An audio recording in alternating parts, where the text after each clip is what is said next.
The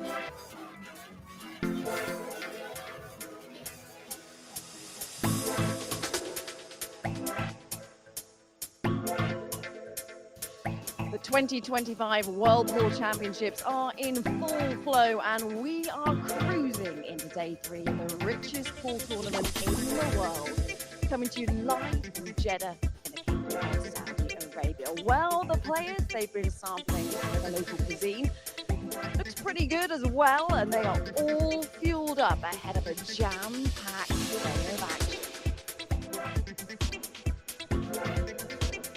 Hello, very warm welcome, sampling some of the local cuisine and having a bit of fun with it as well there on the guitars. Welcome along to day 3, Scott Frost and JJ and our boys alongside me. We are into the thick of it, aren't we, JJ? We've seen some nip and tuck matches, some pretty close ones. Is that better, do you think, to have them now, or as you go deeper in the tournament? Well, I think, you're going to have those either way. In any case, throughout the tournament, it's all about finding out what you're doing and how you're responding to what's in front of you and trying to improve every day. I know it's a cliche, but it's certainly the truth. Scott, who's impressed you most so far? I'll tell you what, Shane was struggling out of the gate. I look for Shane to play better going forward. He finished yesterday very well. I think he found a little something with his break. So I look forward to seeing what he does. Obviously, we're talking about Josh Filler and Federer Gorst as well. Those guys are on the map. And then you can't forget Johan Schuler. Never forget Johan Schuler. In terms of the pressure, though, we're into day 3. It is mounting. What are you making of it so far? Is this when the nerves start racking up? Yeah, without a doubt. We always say that in all the majors that we show up to. It always feels like it starts a little slow, and this is where I certainly start to enjoy it, because you see like the quality of opponents start to meet each other, and this is where we start to lose half the field, and this is where the matches ramp up, and obviously the pressure really starts to kick in. Well, night 2, it didn't disappoint, did it? If you missed any of the action, here's a reminder of what happened. Last night, it was simple. Win or depart. Even the great Shane Van Boening endured moments of concern against Rogelio Sotero. The Saudi Arabia-based Filipino led early, but SVB then clicked into gear, with aspirations of a second world 9-ball title alive. Now from a celebrated American to a Lithuanian, seemingly on the verge of a major breakthrough. Piers Labutis helped via golden break. Englishman Elliot Sanderson rallied from 8-3 to 8-6 down, but Labutis held firm as the shouter was silenced. Van Boening and Labutis both return for tonight's do or die losers qualification round. Well, it was a bit of a nervy match, wasn't it, for SVB? He had to come from being 3-2 down. How impressed were you, though, with his performance? Yeah, Scott said yesterday, he's seen Shane, he said he wasn't playing too good, but maybe, as he gets a little older, he started to tell us that. Maybe he wants to fly under the radar a little bit, but listen, he's done so much on the pool table. Arguably the greatest to ever do it. He's certainly in that mix, and listen, he's still in. He's got one more match to win, and I expect him to kick on and just make sure his name is in the hat. Yeah, Rogelio Sotero, he pushed SVB all the way, Scott. Yeah, I covered that match. And listen, like Federer Gorst lost his first round last year. Comes back and wins. Sometimes it's a good wake-up call, right? Especially with these elite players. They don't get amped up until they really realize it's staring them right in the face. I think this might be a good moment for Shane. A little more pressure. Yeah, and the other thing is just touching on that. Let's not forget Shane lost his first match Hill, so it's not like he got beat 9-1, 9-2. So, sometimes it can go that way. It just kind of is what it is. When we saw Shane lose his first match, he was on that practice table, wasn't he? Pretty much 24/7 going into his second match. Mentally, how will this sort of play in his mind? Well, he's a grinder. He's always going to be on that practice table. And, being arguably the greatest to ever do it, does he have to mentally make a transition and understand getting a little older, he's going to make a little extra mistake here and there. That's just human nature.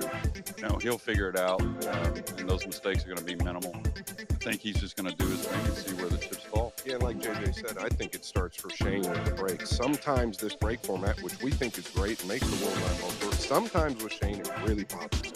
We also saw Piers Labutis come through. He sent Elliot Sanderson home, which was a shame for him. But what did you make of Labutis? Yeah, just steady away. That seems to be the way Pierce plays the game. He's not set the World Handball Tour light just yet in terms of, you know, the big tournaments that we have on tour. But he's always thereabouts. You know, he can get to the last 16 quarters at ease. And is it just a case of if not when for Pierce? Maybe this is his week. You have to have a word on Seoso as well. What a performance from her. She was cool as you like under pressure, wasn't she? Yeah, and I tell you, you don't even have to know much about 9-ball pool, and you can tell how calm she is. And you know, she's just very steady. I mean, Just she's didn't even break a sweat at all. no. She's very involved in what she's doing, and that's why she's here in the event. That's why she got the invite. She can play. Yeah, I'll tell you what, I was covering Shane's match, looking to my right, and that's where she was playing. I thought she broke and run 5 or 6 racks. There was an inning in between, but she broke and ran 2, an inning in between, and then she broke and ran another. So listen, doing that on the biggest stage with these pockets, you're doing something special. In terms of confidence as well, how much will she gain from that performance, do you think, Carl? Yeah, not just that performance. Literally, like a week ago, she was in Indonesia playing in one of the big lady events. She was the champion. She's won a lot of the big lady events on the tour. So coming into this, she's the only female. She's got nothing to lose. And we've seen it. She sent JJ Fall home. And be interested to see how she gets on and how the male players act when you play her. Because it's not easy. And she's obviously a class player. And a lot of people don't know, but her coach back home is Gao Young Kim. She was one of the best female players ever do. Looking forward to seeing where she can go and how far she can go in this tournament. Right, well, if you know your history of pool, then you will have heard of the famous Z Shot Challenge, of course, made famous by the great Efren Reyes. Well, we thought it'd be a very good idea to send our very own Carl Boyd to have a bit of fun with the players and see if they could recreate it. Here's what happened.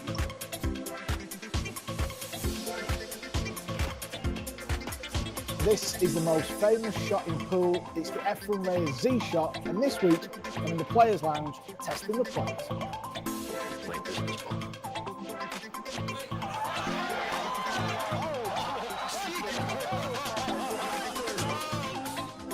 I'm here with Ralph Souquet. Ralph, you're going to be trying the Efren Reyes Z shot. First of all, when you 3 attempts, how difficult is this shot?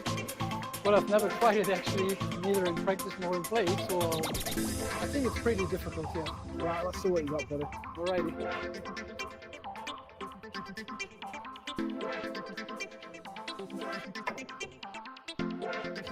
That's not bad for a first attempt. You happy with that effort? You've figured it out, you've got 2 more to go. All right.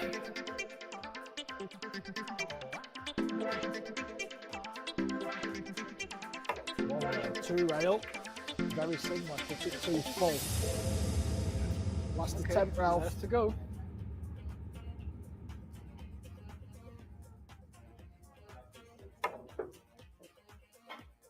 Ralph, not bad. You hit it, 2 out of 3. That just shows you how difficult the shot is. Love that, Carl. Z or Z? Tomato, tomato. Z here, Z there. In America, we call it Z. I'm going with Z.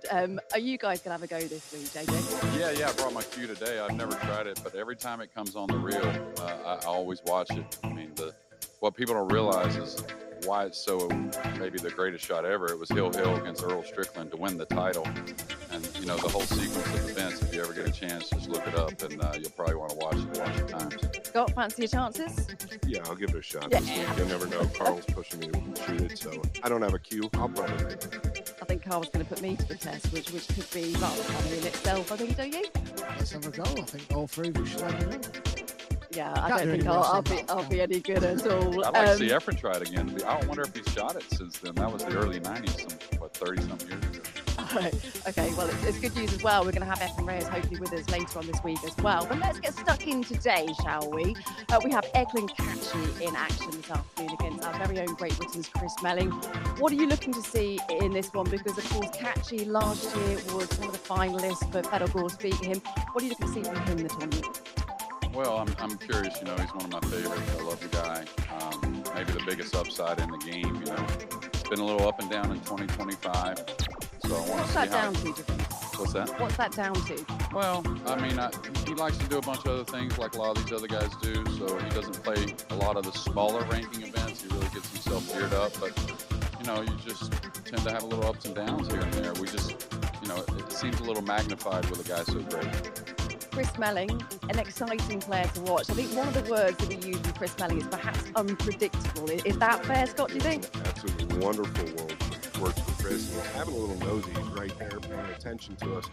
Listen, Chris, I've known him a long time. He's a great personality, very easygoing, very unpredictable, but he's just kind of a loose cannon on the pool table with absolutely no fear. He's fun to watch, and I think this match is going to be a little unpredictable. Yeah, I think Scott's just summed it up perfectly. Listen, Chris plays all cue sports at a high level. He's won big tournaments in every discipline. He used to be a professional on the World Snooker Tour, so that just shows you the kind of curious he is. I feel like in this match, he's going to need to break well. He's going to need to get a shot early on and get his cue arm going. If it goes a little bit tactical, maybe you're going to give Eklund the edge. But listen, he can win this match. There's no two ways about it. Well, that's our focus for our TV match this afternoon. But of course, the defending world champion, Fedor Gorst, is also in action. How did you think he fared against Sam Henderson in his opening match? Well, I think, he got put in some situations with some of the tougher shots on the split table. Had a few mistakes there. He'll recognize those. He's also recognized he's got to play probably a hair more solid match overall. Candela gets up with these types of matches, and he's a real solid guy on tour. What are you looking to see from him? I say it over and over, and I'll continue to say it. Federer's one of those guys that's got so many layers to his game. I don't think he has to play his best pool to win any time. I think that's what we see with Federer. I don't think Federer will ever say he's playing his best pool. He's got so much depth and so many layers beyond the shot making. I think he's got a chance to make the finals again this year. And also, Fedor seems to have the ability to sort of keep a cool head in a hot kitchen. I mean, I think that's the phrase that you'd apply to someone like Fedor. Yeah, absolutely. And listen, we might be thinking, he should be on table one, he's defending world champion, but he won't care. Listen, it's a pool table, it's got 6 pockets. But if anything, it might help his opponent out a little bit because, listen, he's still in an arena setting, but he's kind of out the way a little bit. Obviously, not all eyes are on that table. It's all about this table here. And with the match that we've got coming up, there'll be a lot of interested eyes on it, so that might end up doing Candela a favor over there. Very much looking forward to it. Shall we get day 3 started? Absolutely. Let's do it then.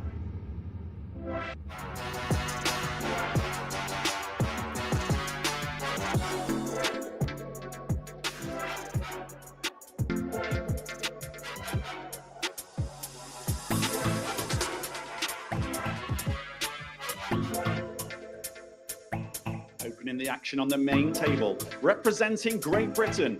Give it up for the magician, Chris Melling.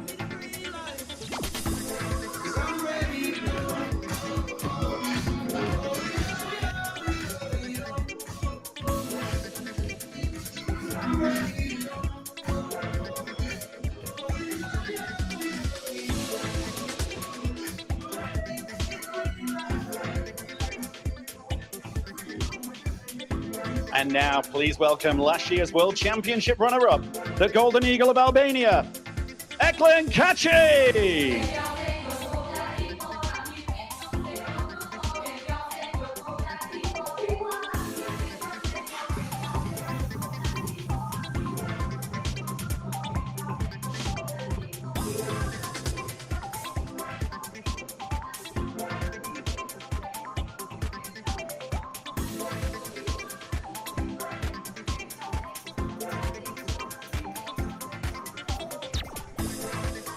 Chris Melling coming up right this break.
Welcome back. Well, it's time to get day 3 going here in Jeddah. Eklund Kachi against Chris Melling is our first TV match this afternoon. So, for the first time today, let's say a very good afternoon to our commentators for this one, Scott Frost and Michael McClellan. Thanks, Anna. Hello, everyone.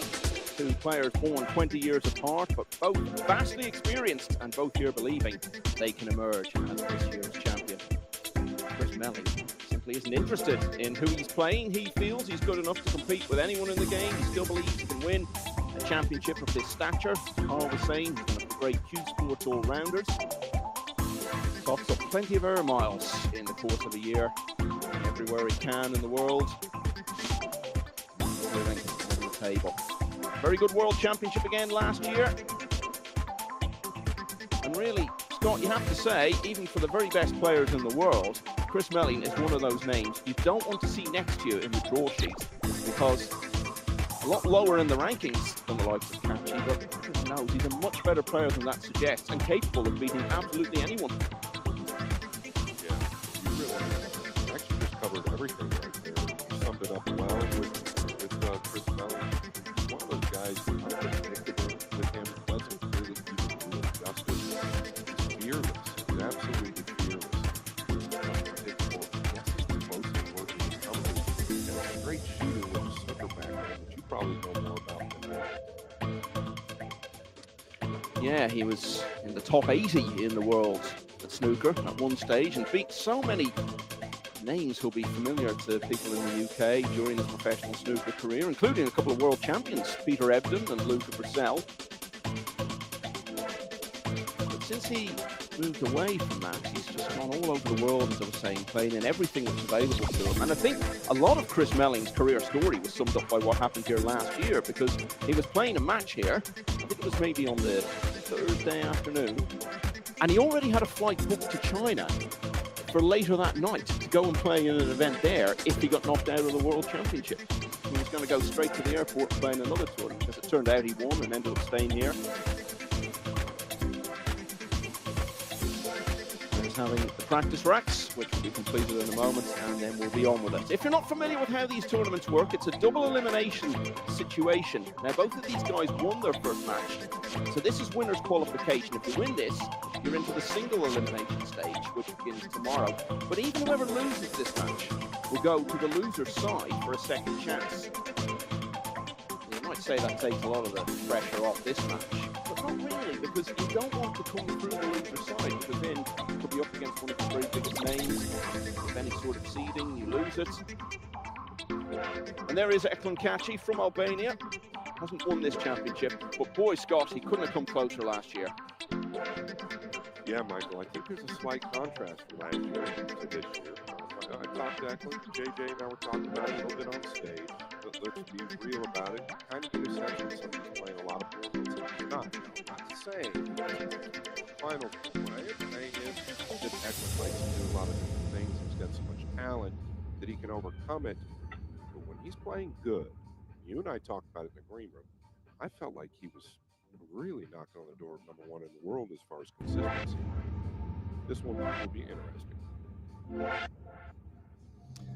Yeah, and we've seen over the last year or so, Kachi is vulnerable against anyone really, because he's had a lot of unexpected defeats. There have been tournaments he's gone to where he's really struggled and gone out very, very early.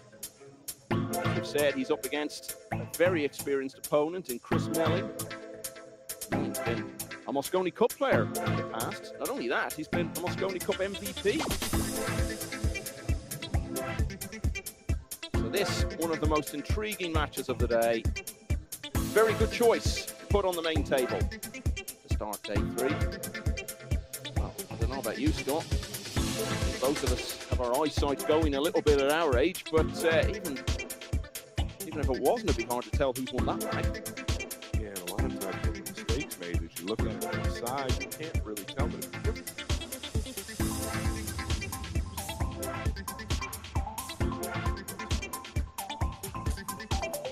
So Catchy, Jim Hodgson will start us off. It's a race to 9 for a place in the single elimination stage of the World Championship.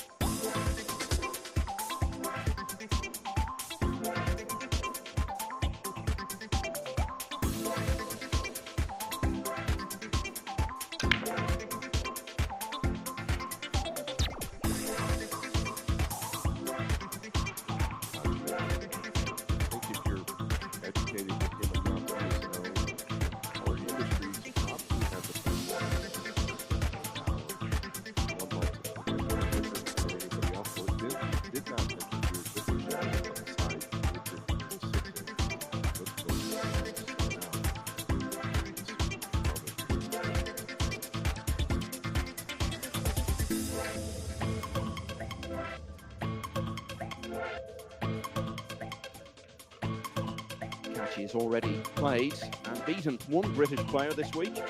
9-2 win of the veteran Londoner, Majid.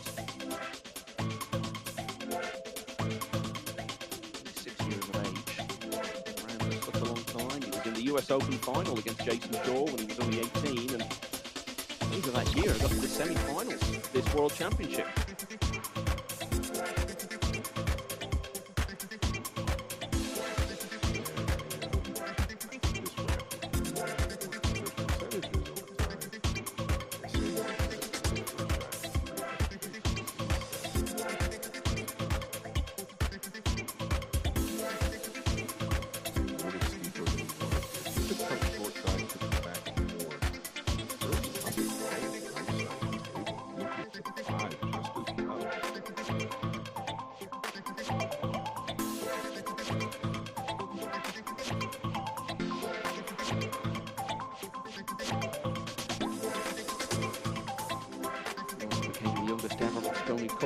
Alexandra Palace in 2018. And unusually for a European player in recent times, the first 2 Moscovies he played in, he was on the losing team both times. He was on a couple of winning sides, and then missed out for a couple of years. Looked like he was going to get back in 2000. Had that car accident, but did return as part of the winning team in Florida last year.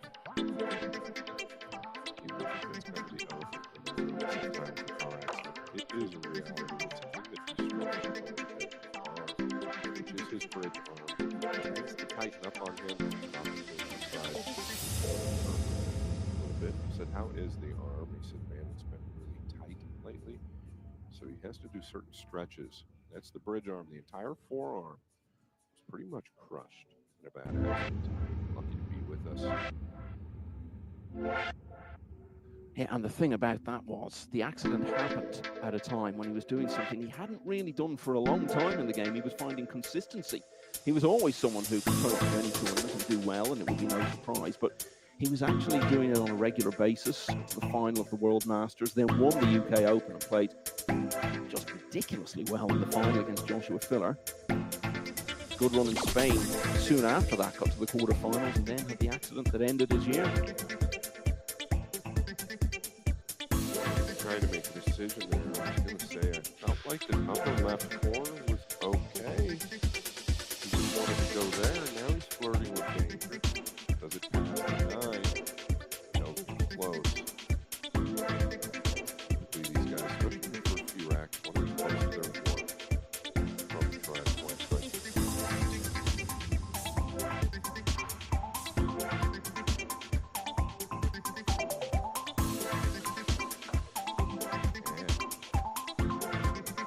little run up there.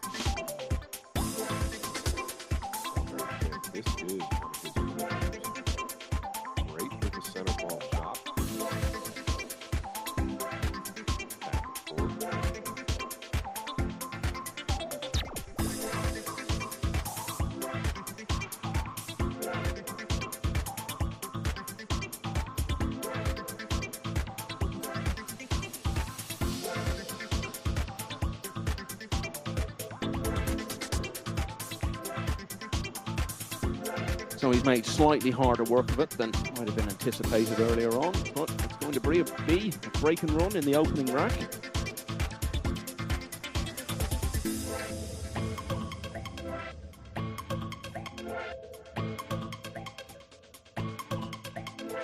And Declan Catchy, last year's runner-up, leads Britain's Chris Melling 1-0.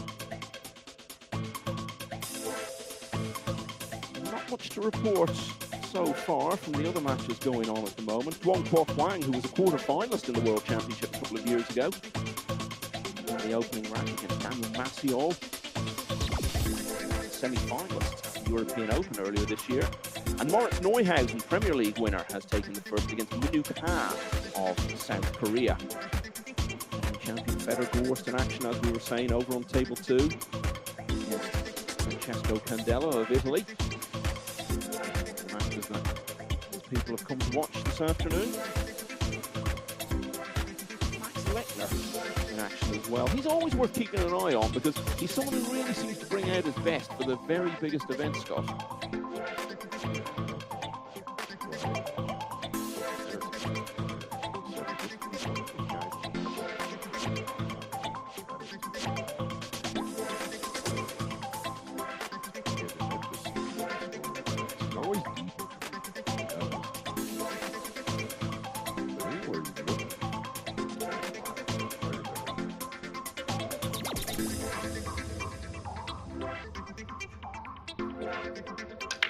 One of the best breakers in the business. Didn't make the one in the side in the opening rack, but he has this time.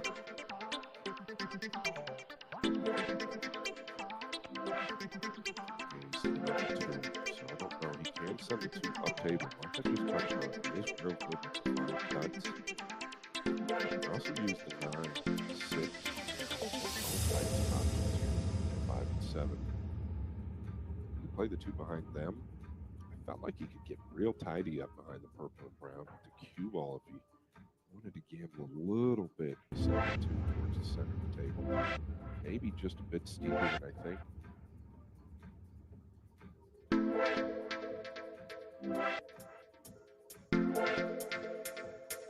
Cut, probably a bit steeper. I'll just lay this up behind the 7.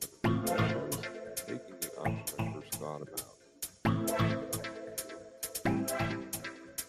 Might be worried about the double kiss there. Might be just a little bit behind the purple and brown.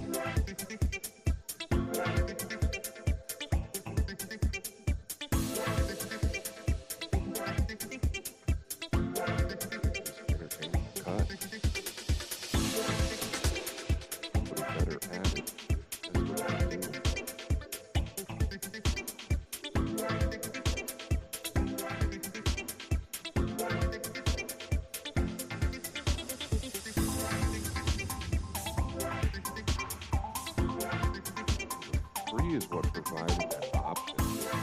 Real heavy.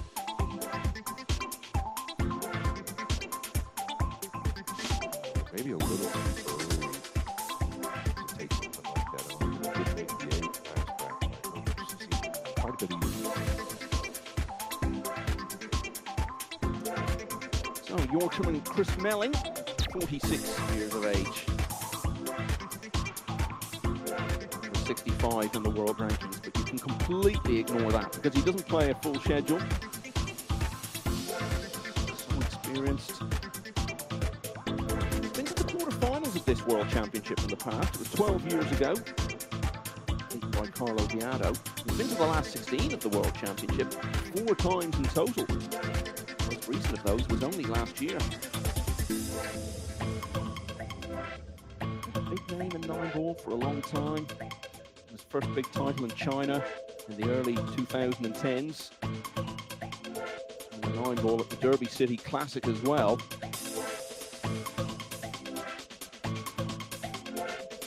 As I said, he played in a couple of Mosconi Cups. He was on the winning team both times. One in Las Vegas, one in London.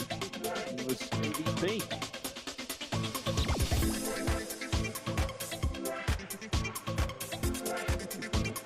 Regular viewer of the World Cup pool over the years will be very familiar with him. And teams have got to the quarterfinals of that on 5 occasions. Going further though.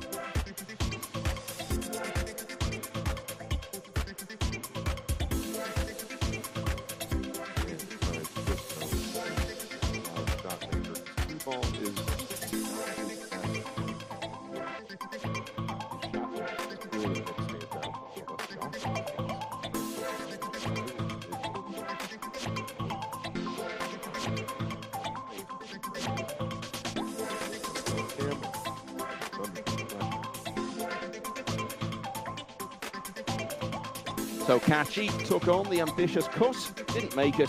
Chris Melling did the rest. So we're level in the early stages at 1-1. And since the World Championship moved here to Jeddah, we've been used to seeing Fedor Gorst make poor starts to matches. Well, not so today. The defending champion has won both of the first 2 racks against Italy's Francesco Candela.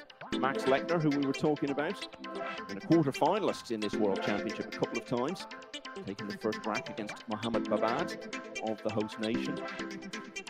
Robbie Capito, UK Open champion last year, 1-0 up on Petri Macklin. Dennis Grabber, former World Championship quarter-finalist, 1-0 up on Lung Duk Tien. Mark Bijsterbosch of the Netherlands has taken the first against Oscar Dominguez. That is Robbie Capito, you can see there, just breaking off, who I mentioned a moment ago. And just behind that, you can see Torsten Homan sitting down. Twice the winner of this World Championship. And he's just gone 1-0 down against Wojciech Szewczyk, who reached the semi-finals here last year. 1-1 then, and our first look in this match at the break of Chris Melling. Tell us about it, Scott. Yeah, real good. Second one's pretty good. You all got hit low, but I think it's clear. Well, I'll take it again. There's something called a rollout. Chris will most likely opportunity to call the rollout. Push you where you like. The oncoming player, in this case, Kachi's option to take it, or give it back where it lies.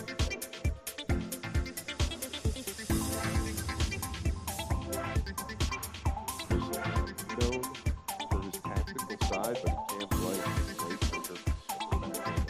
Talking about this is a real important play here. See the wheels turning.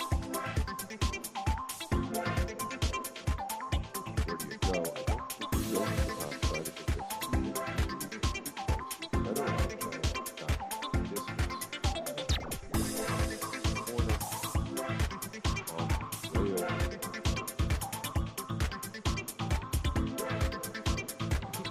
Tables to game. Don't have any top some type of way out of safety.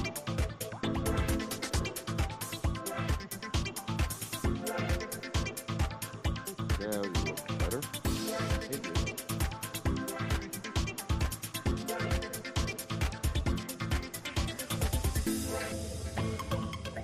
Melling's first match was against Riku Rompane in Finland. He won 9-6, but he had a last-minute tip emergency. Said the tip was rock hard. Took it out to practice earlier in the day. Couldn't play draw shots, and the tip was changed only an hour before the match, but won anyway.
He doesn't actually care who he's playing. He barely even takes notice of it. And I was chatting to him earlier. He was saying, look, if I get 9 chances and don't win the 9 racks I need to win the match, I'm only myself to blame. And if I don't get the 9 chances, just move on.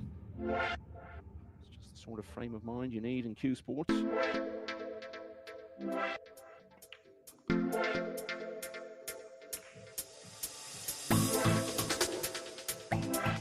really always in the rifle, whereas I think some of the great younger players, you know, the guys in the 28 to 33 areas, they had that mindset. They do some real damage. He's doing damage. Last year's runner-up in the early stages of this match. They lose the opening rack. They've been involved in it. 2 in a row since then. Nelly leads 2-1.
The defending champion Federgorst is off to a fine start. He's leading Francesco Candela of Italy by 3 racks to 0. Here on the main table, the man he beat in last year's final, Eklund Kachi, 2-1 down early on against English veteran Chris Melling, now breaking in rack 4.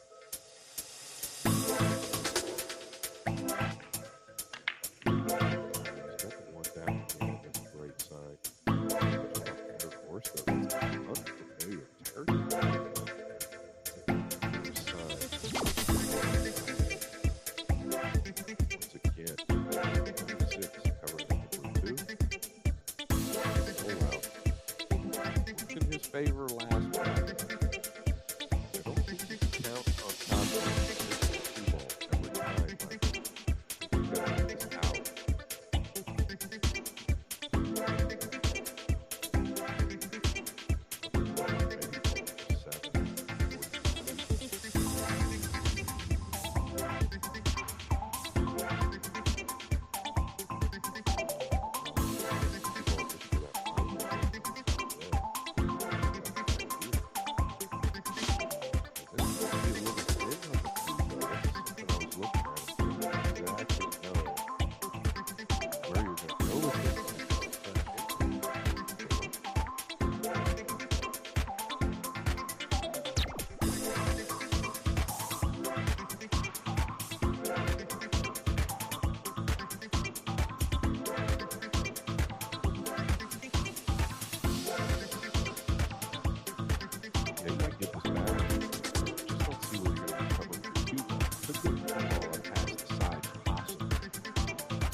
feel that his rollout puzzle is the best.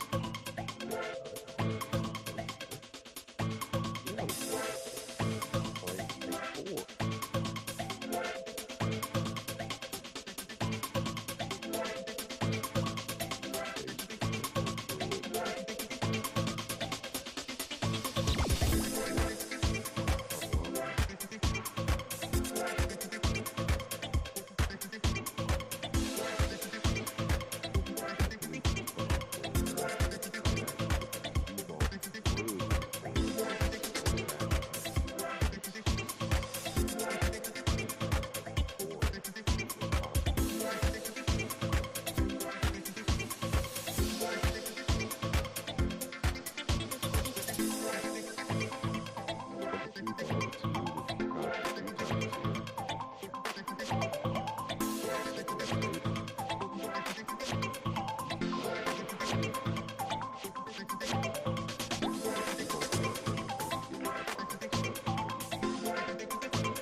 Never know, he might draw back. Yeah, it's been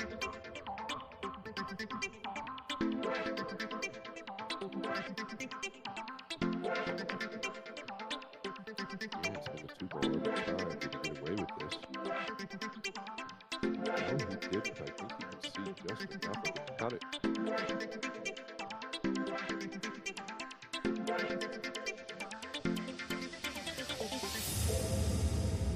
Is Melly milking it, Michael, or is it playable? Certainly looks to me as though it's playable. You're 46, Scott. You got to have a good look at everything to make absolutely sure. This is one where the two will catch. I see a piece if I think it grabs power. Kind of towards the pocket. Yeah, see the speed at which you hit it? It's always going to grab the pocket, even if it's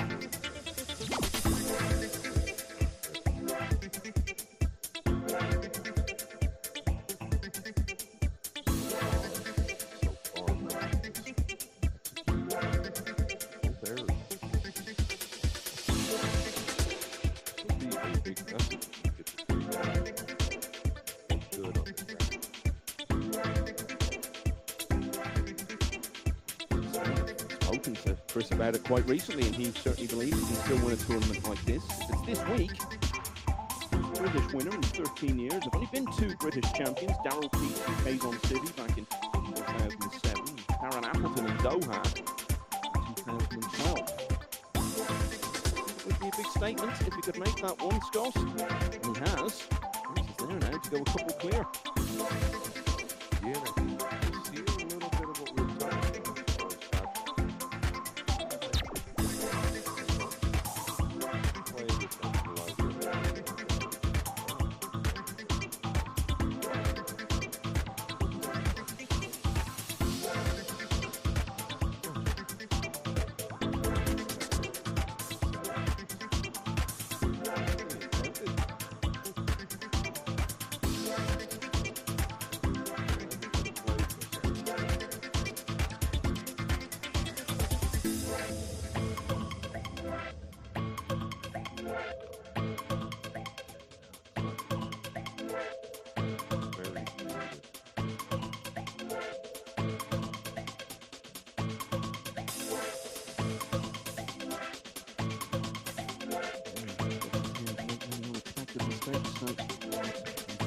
Pretty routine. We go a couple clear here.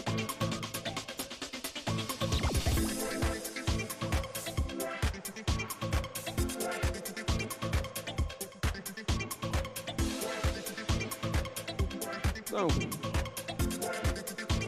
the opening rack in fairly short order. Finding his way since. 3 in a row for Chris Melly. Now leads by 3 racks to 1. As does last year's champion Federer Gorst, was 3-0 up against Francesco Candela, but the Italian taken rack 4. Max Lechner, though, of Austria, has won all of the first 4 against Mohamed Babad. Minuk Ha of South Korea now 2-1 up against the young German, Moritz Neuenhausen. Magnus Cease from the Philippines has a 2-1 lead as well against Dimitris Rukatos, Greece, the former UK Open quarter-finalist. Wong Kwok Hwang is flying along, 4-0 now, lead against the very good Polish player Daniel Maciol. Robbie Capito also off to a fine start, leading 3-0. Petri Macklin of Finland. Dennis Grabber of Estonia now 2-1 up on Long Tien. Oscar Dominguez of the US with a 2-1 lead over Mark Weisterbosch. Alban Ocean, the only man to have played in the final of this championship 4 times. It's 2-0 against James Aranis. Mickey Kraus, who was here last year and knocked out the defending champion Francisco Sanchez Ruiz on his way to reaching the last 16 for the first time. 2-0 up on Lu Wu-Teng. He's a couple clear, so is Chris Melling as he breaks in rack 5.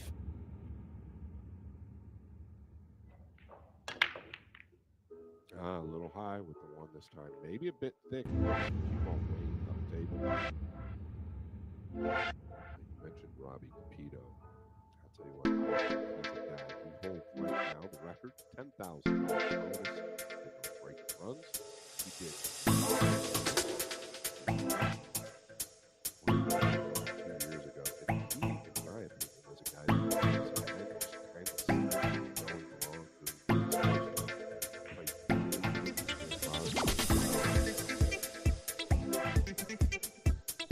Yeah, just to clarify, it was the UK Open of all major titles anyway. Yeah, Capito actually got to the last 16 of the World Championship when he was only 17, but he hasn't reached that stage again in any of the attempts since.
Talk so much about that epic final that Kachi lost to Federer of course here last year. He even reached it. Style scores to all those close finishes and all those comebacks. He was 7-0 down in one of his matches. Kachi, on the other hand, made serene progress at the final. Match after match by huge margins, and even when it got a bit closer, Jeffrey Ignacio still won 11-7 in the semi-final. The next round against Johan Chua, that was 11-6.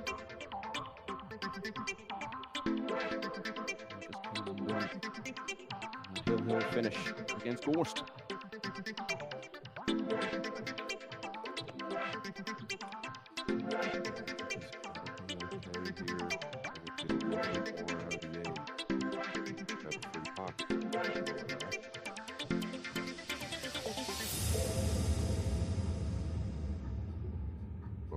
corner is available for the green 6.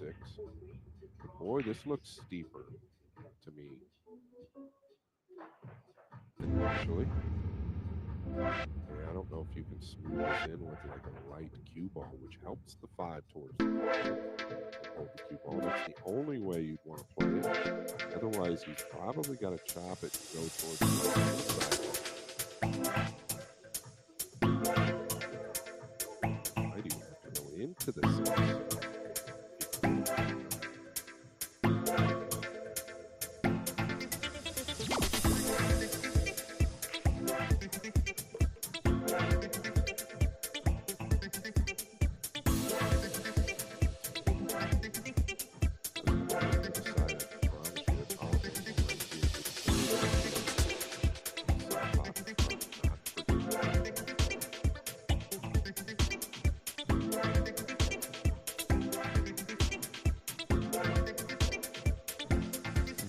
Better look at how he got there.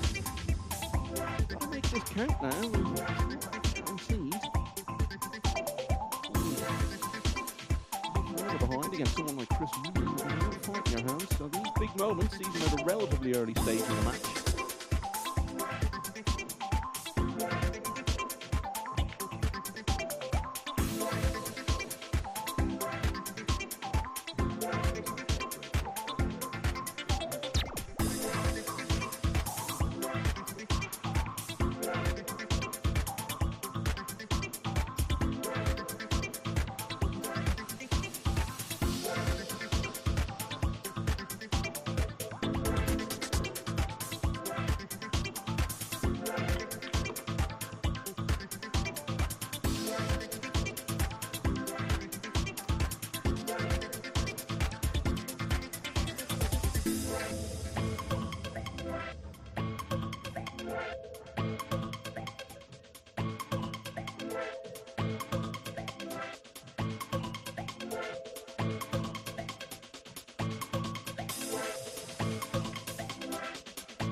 Job done now.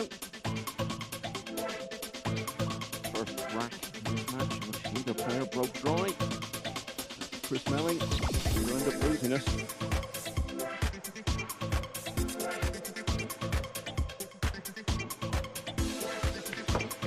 And after losing 3 in a row, Kachi has got that one, so he's back to just a single rack behind now at 3-2. Better course, the defending champion has won rack 5, they'll 4-1 up on Francesco Candela. Max Lechner leading by the same score against Mohamed Babad. Minu Khan and Moritz Neuhausen are level at 2-all.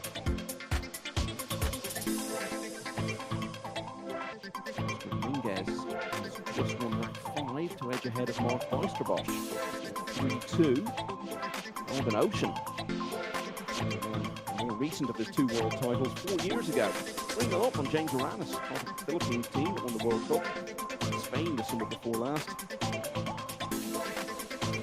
At the moment, the race to be first through single elimination is being led by Huang Quoc Huang of Vietnam. He leads Daniel Maciol of Poland 5-0.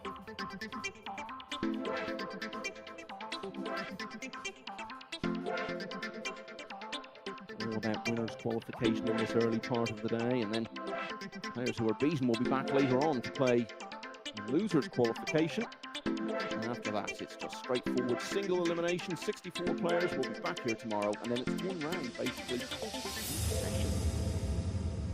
6 matches will still be needed if you make it through to the final 64, if you're to become champion of the world. This man was very close last year. He's breaking off here, looking to get level again. He's 3-2 down.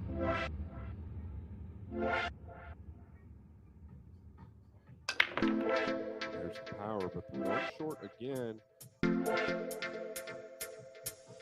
That's going to need to be will.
well to purple 5.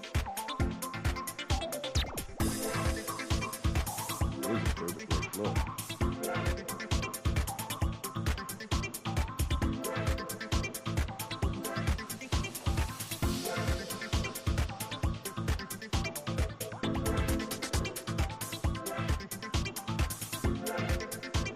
7th with the problem. Eyes up quite well. I think that the piece of wood is probably not the right piece.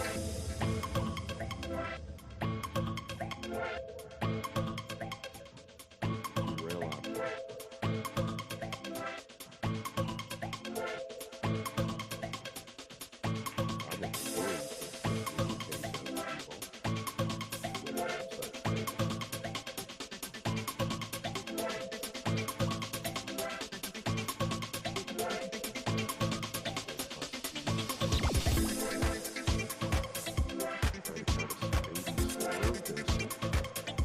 Get the cue ball up past purple. A little pressure on the base.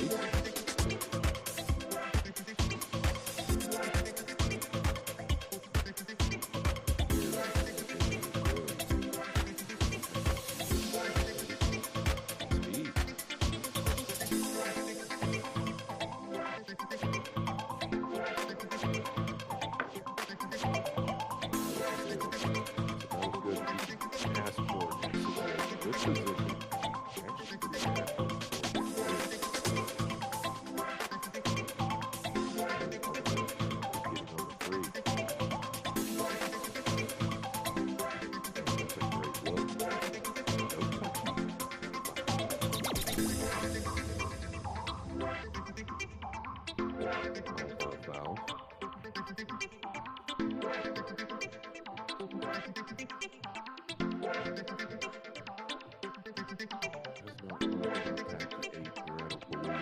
Does contact, it's going to be a lot of path.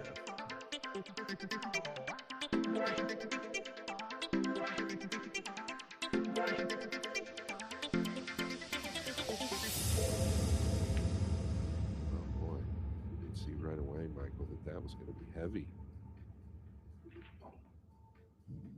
He does often seem to spend a huge amount of time down on the shot, and when he gets to the point where he's just there at the cue, just still, not even moving before he pulls the trigger, it's got to count against you over time.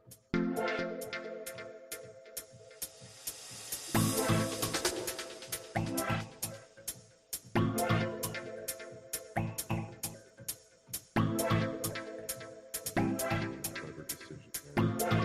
He's got an absolute touching on what Michael said. I think a lot of that has to do with confidence. He did start out really well last year. You're not playing a lot of pool. Lines that will slow you down. But obviously, confidence is everything.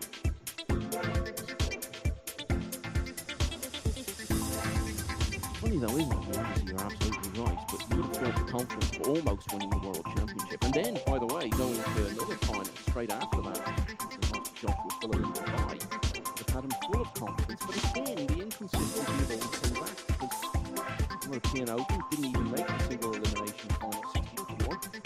Likewise, in Cameroon, no hope Sunday.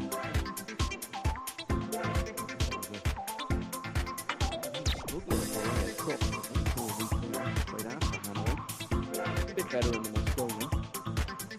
Looking so good for midway through last year.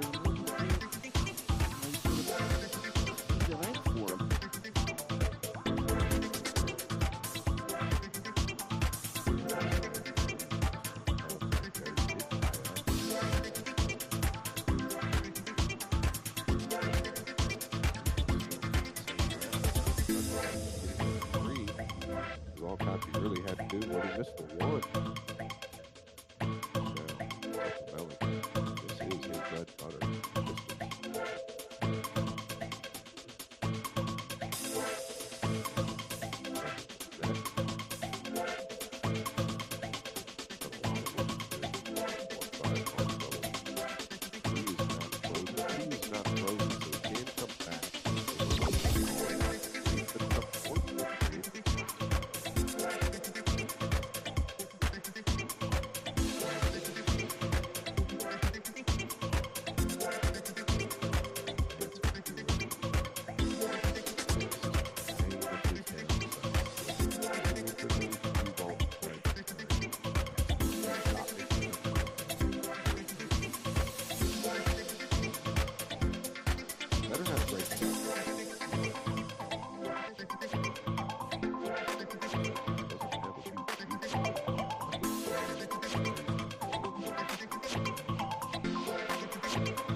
decided to kick the 5 towards the side. He's got away with one here. Big time.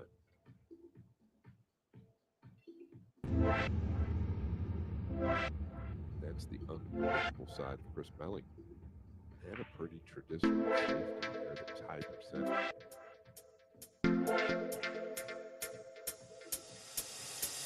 Curious, really, isn't it? The observation you make about Melling the cue ball not being a particular strength. You would have thought, coming from a snooker background, where your cue ball is everything, you would have excelled in that department. Curiosities that keep me exposed.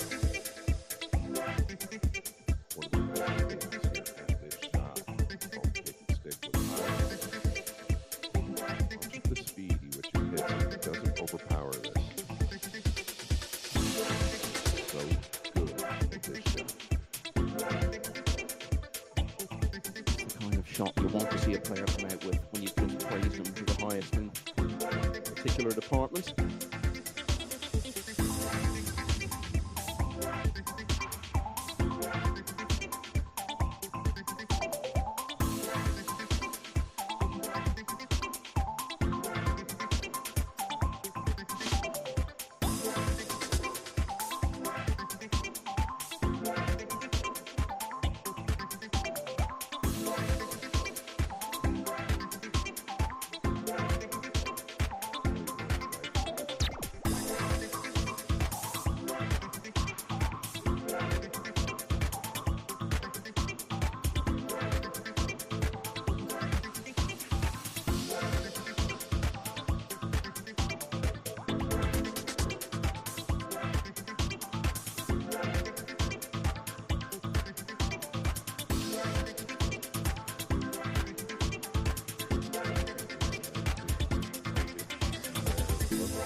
Very real chance that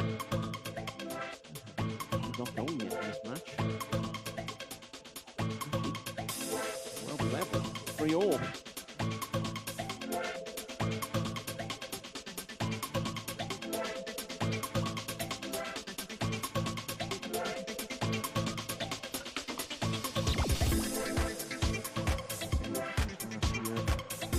Both of the team events for Europe. Very poor players, but lost his only singles, both of his doubles matches. He's better at the Mosconi. He won all his doubles matches there. Only played one singles. That was against American captain Conor Woodward on the opening night, and he lost that.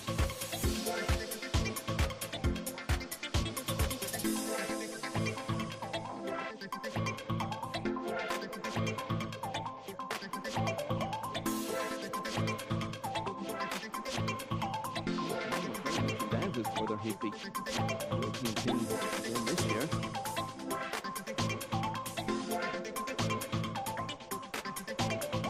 No, he's quite capable, no matter what's going on, of just suddenly winning something big, and a load of points on the board, and that's the job done.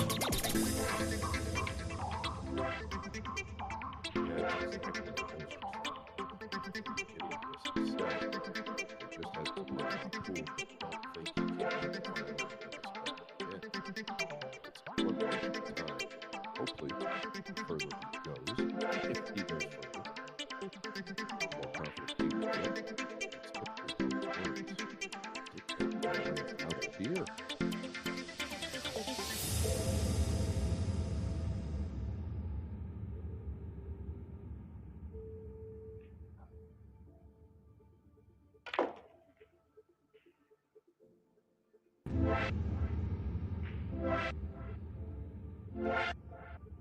Now, it's not the first time in this match that he's made slightly harder work of it than he perhaps should have done.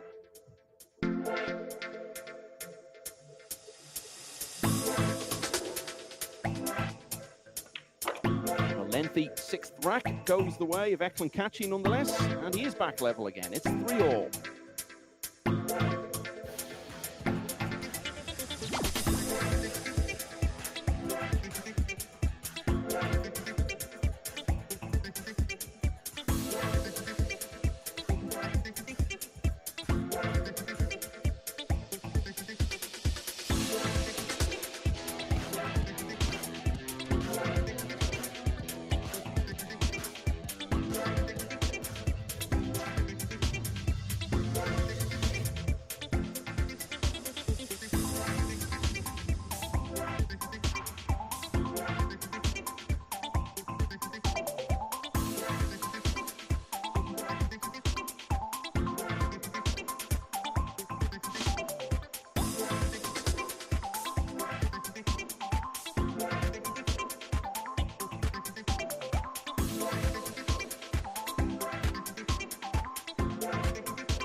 Hard work for Eklund Kachi of Albania, but he has now got himself back level in this match against Chris Melling in winner's qualification round.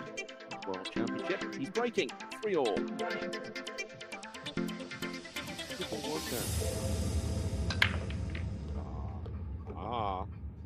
And the 9 going down as well is always a bonus. Well, the last rack was a long drawn-out affair. It looked as though this was going to be a pretty short one, but the cue ball is scratched as well. So here we see it again. One does go in the side, 9 drops, but almost simultaneously, the cue ball goes in the side. We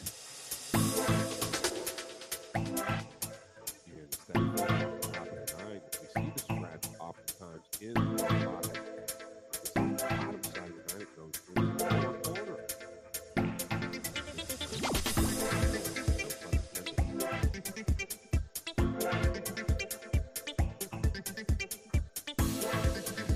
Maybe the cue ball just won the race and dropped into the side before the 9 dropped in the corner.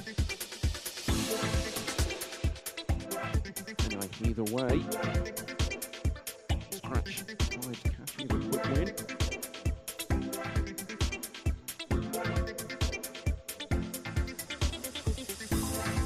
Quick wins. Kwok is on the brink of winning his match. He's 8-1 up against Daniel Maciol, who in the semi-finals of the European Open earlier in the year.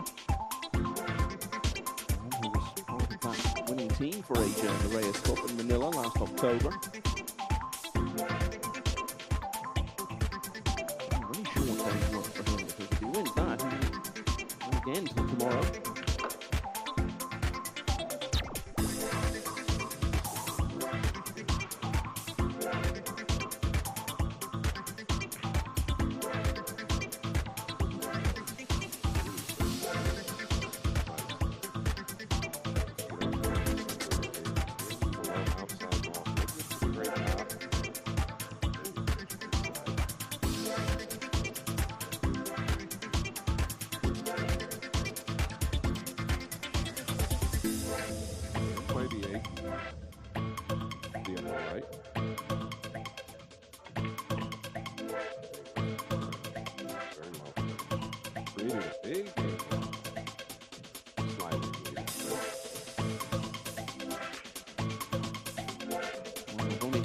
One golden break on the main table so far in the championship. We would have had another if the cue ball had stayed out of the side pocket.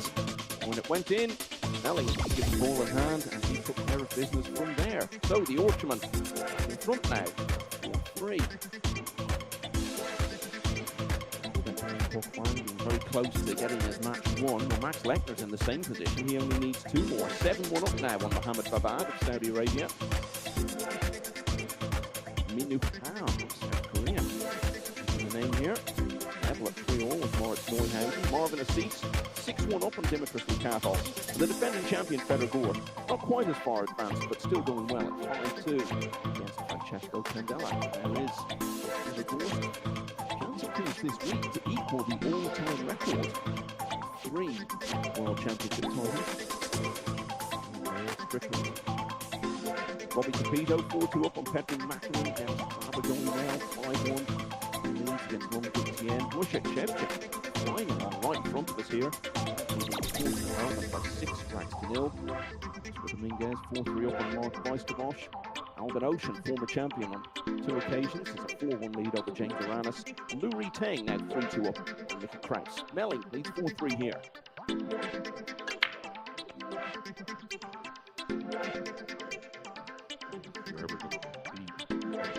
It's now, he struggled with the break since the beginning. Scratched as well.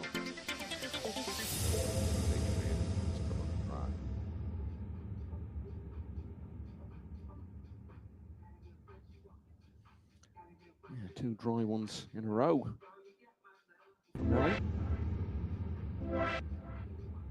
But nobody's made a successful break since rack 4.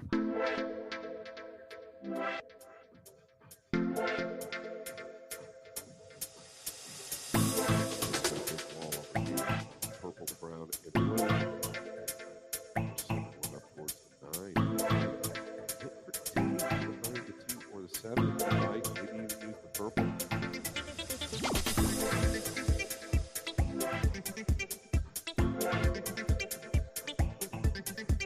okay, and obviously is allowed shot here.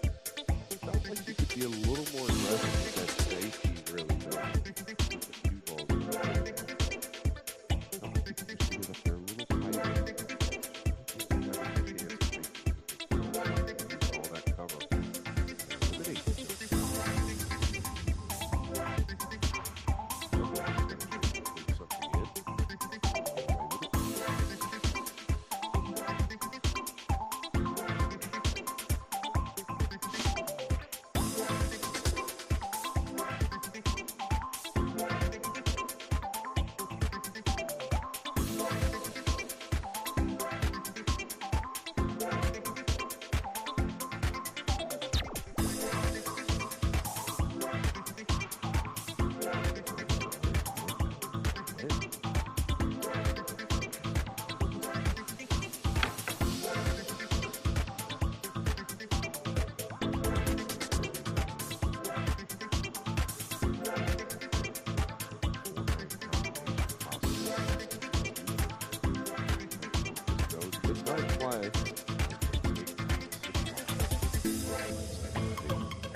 good moment at which to point out to people who might be new to the game of 9-ball that so long as you hit the lowest numbered ball remaining on the table first, any pot you make is legal and it keeps you at the table.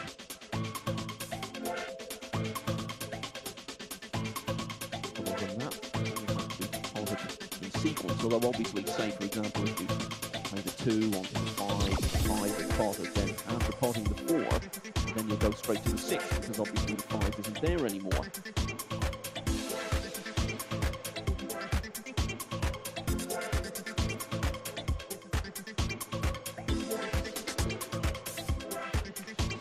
In this instance, it did make contact first with the 1 ball, the lowest number ball left on the table. Use that to then pot the 3. Say that's legal, keeps it on the table.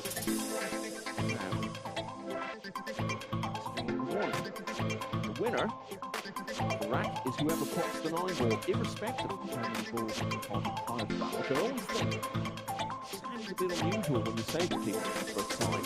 Then when they actually see it in action, particularly played by players at this level, they understand what it's all about and why it works that way.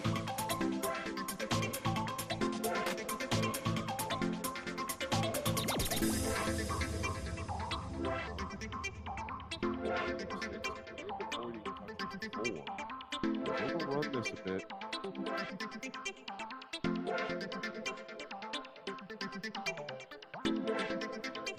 Massive problem, though. He just wanted to be closer on the 4-9 combination.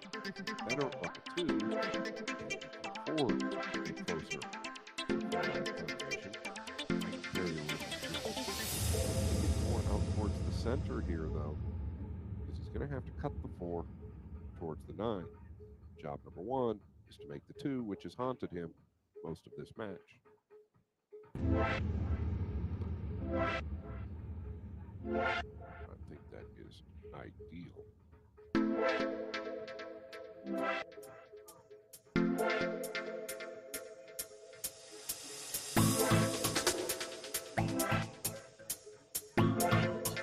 Cut the 4 a little bit more.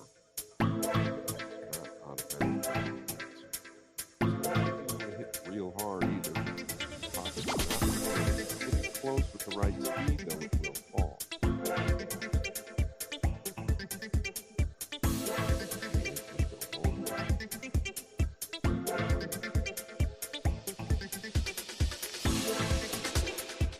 So it took his time to size it up, but he's made the 4-9 combination in the end, and so Kachi gets level once again with Chris Melling at 4-all.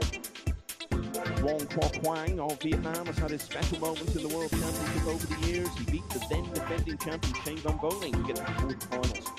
We're in the snows of Kielce in Poland the year before last. And he's had another pretty special World Championship moment today because he's beaten a very accomplished Polish player, Daniel Maciol, by 9 racks to 1. So Wong is through to the single elimination stage tomorrow. First player to get through. Ruby Ting raising some eyebrows here. With a 5-2 lead over Mrs. House, with winning the Stony Cup team last year.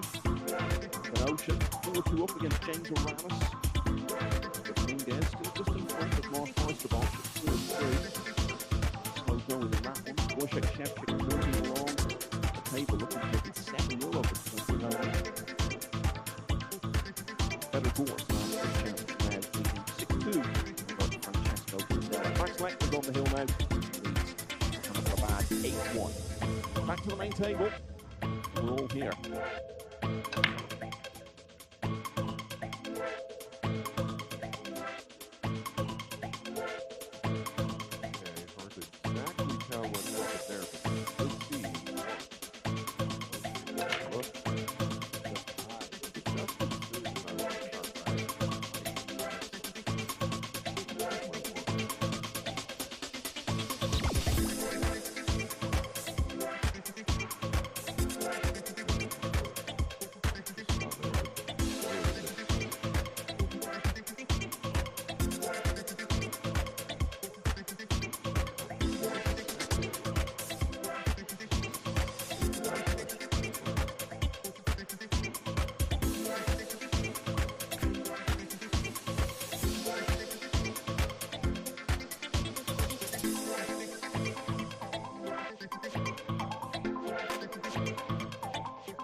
Looking for his first good run in a matchroom event this year. Quite early, European Open in Sarajevo in the spring. Hometown hero Samuel Pelovanovic in the last 32. And then at the same venue just after that, at a poor Premier League really, finished 14th in a field of 16. Only won 4 of his 15 matches in the first phase. The UK Open, once again, was the case in Fulda and Hanoi last year. He didn't even make single elimination. Went in as the #1 seed, but lost to Fitim Haradinaj in winners qualification. Went over to the loser's side and lost there to Fraser Patrick. So, looking for a good showing in a matchroom event, on an individual basis anyway, for the first time since this championship just over a year ago. What he did there really just ensured himself getting back to the table. Knew if he catches the top side of the 1, he's going to leave it. He's got several options. Let's look to the left side, past the 6. He is aggressive. Is the right play, the way the table plays.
Right spin, and it actually checked the view up a little bit. Got the look on one. Thought he played it. Trying to catch it heavy. And once again, we got a very good perspective on it there. Just how long he spent down on the shot.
How did he do here?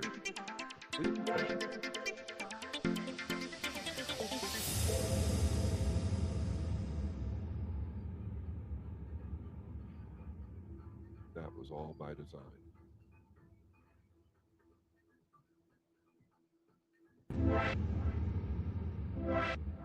Max Lechner of Austria is a player who thrives on the very biggest events. He's been to the final of the US Open a few years ago, the quarterfinals of this World Championship twice, and he's through to single elimination again. He's rounded off a 9-1 win over Mohammed Babad of Saudi Arabia.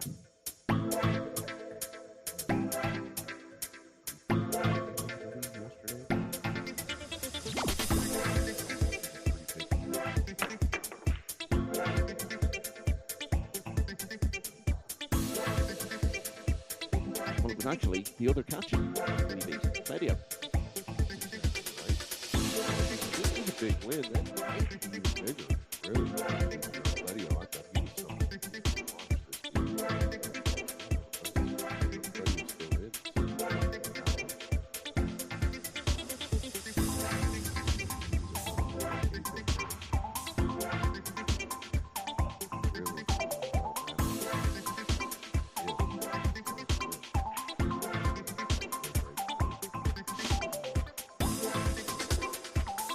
Yeah, Claudio Cacci is still in. He actually had a walkover in his first match on the loser's side when his opponent was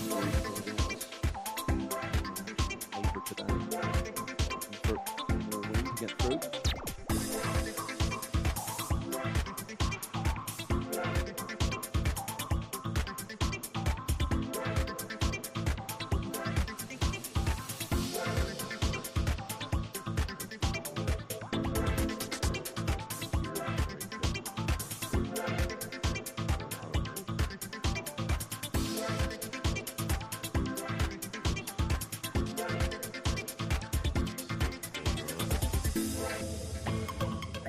Problem here is if he uses the drop cue and goes down first, you'll see the brown 7.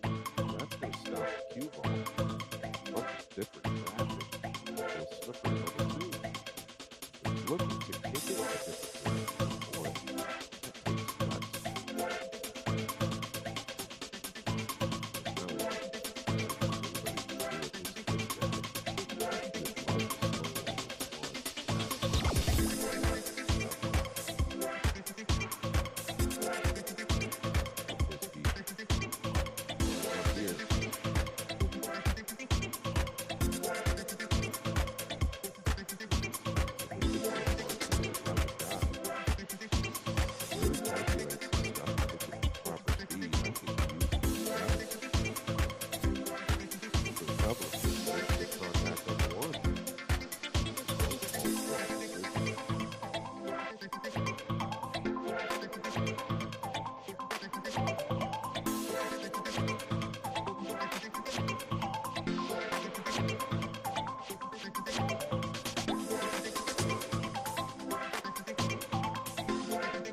I'd almost say that one is thankful to the lower right because the 7 stopped the cue ball for a kiss.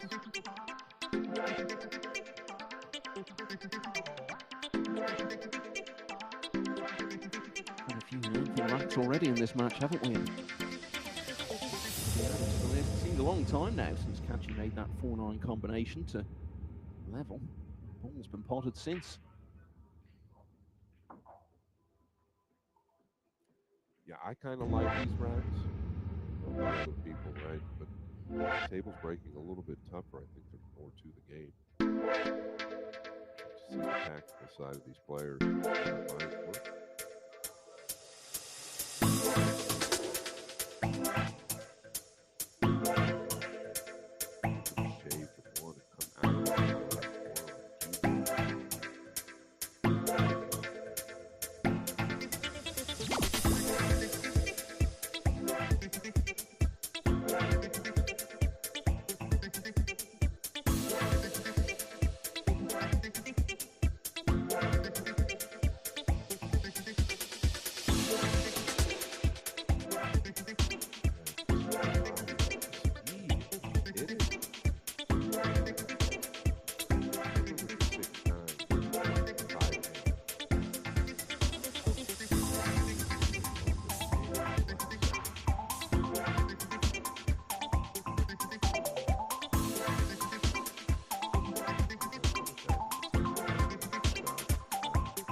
British players who started out. Two of them already eliminated.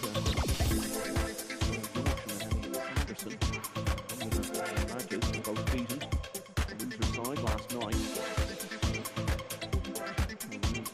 The only Englishman in the championship because the other two British players are both Scots. Shaw, who played Matt Beverley in this round later this afternoon, and then Fraser Patrick will be playing the loser qualification tonight.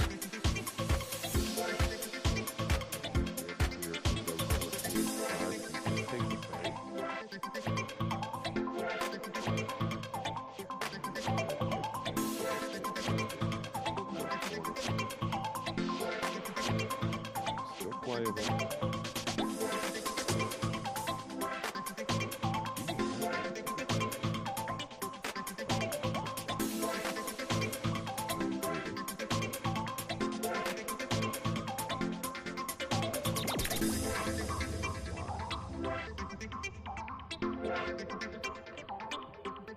Great execution.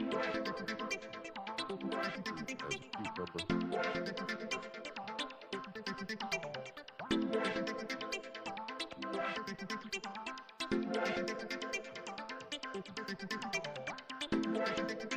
As I said earlier, Melling doesn't have a tendency to make many unexpected errors. And it would be unexpected. 2% to regain the lead.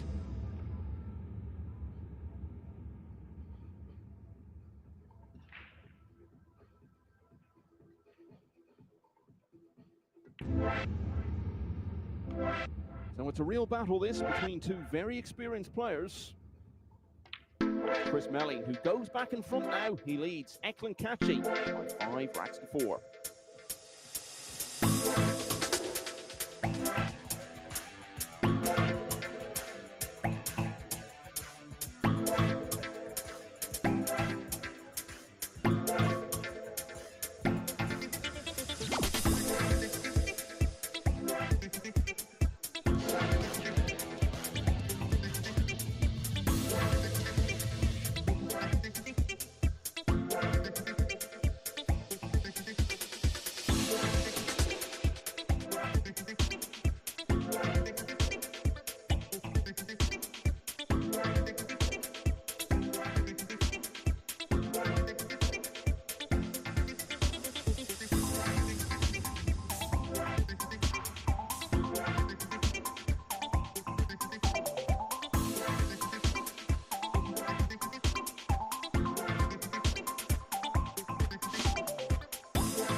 going on in the delightful practice lounge here in Jeddah at the World Championship. You can see AJ Manus there on the middle table for his contest shortly. On this main table in the arena against Wishless Yap, Singapore, recently crowned UK Open champion. Yap was a quarter-finalist in the World Championship when he was a teenager himself. That one will be coming along in a while. Possibly quite a while, because a long way to go here, you would feel. Oh, but a bit less now, because we have our golden break. Yeah, and it couldn't have come at a better time for Melling.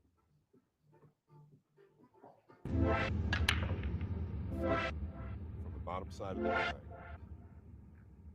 Yeah, we thought we perhaps had one a couple of racks ago, but the cue ball scratched in the side pocket. So all of a sudden, Chris Melling is back into that two-rack lead that he had earlier on. So we've had two golden breaks on the main table so far in this World Championship, and both of them made by Yorkshireman Elliot Sanderson. Good job last night, Chris Melling today. Godsend, isn't it?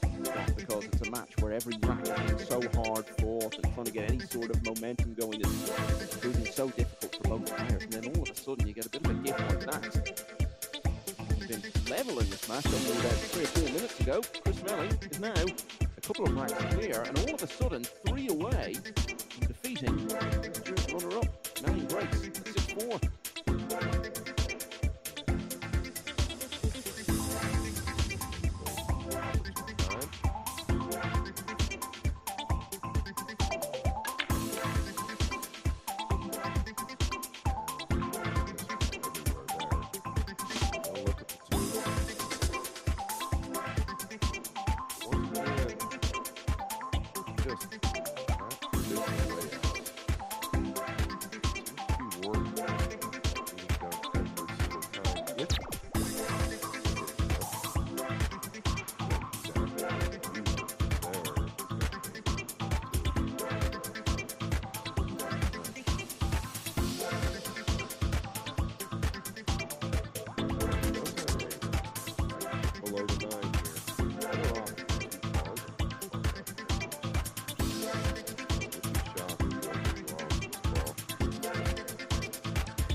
World Championship last year.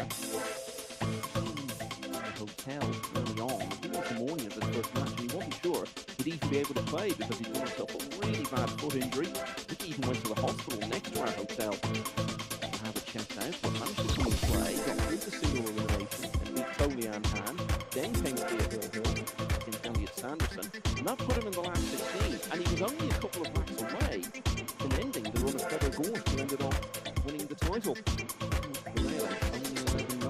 The brave effort to break that championship. And that injury he'd suffered right at the start of the week. Got to a couple of other single elimination stages and matches in events later in the year. Both times he was knocked out the Hill finish. Even right at place in the last 32 against Ramazan Akhtar in Fulda, and then matches in the match decision.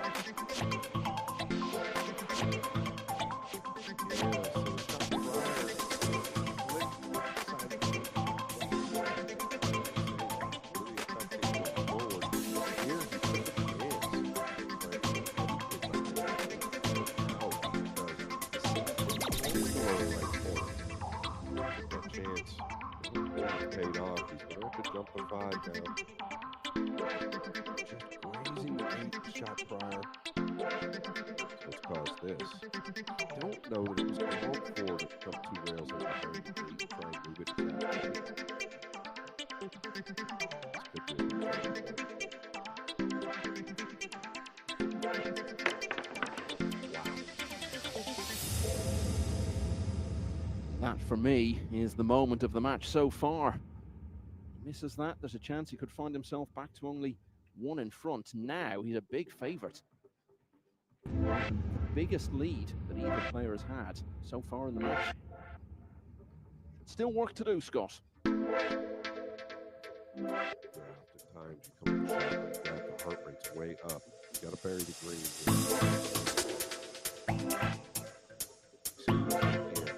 Real heavy though. Now going to get back. All right.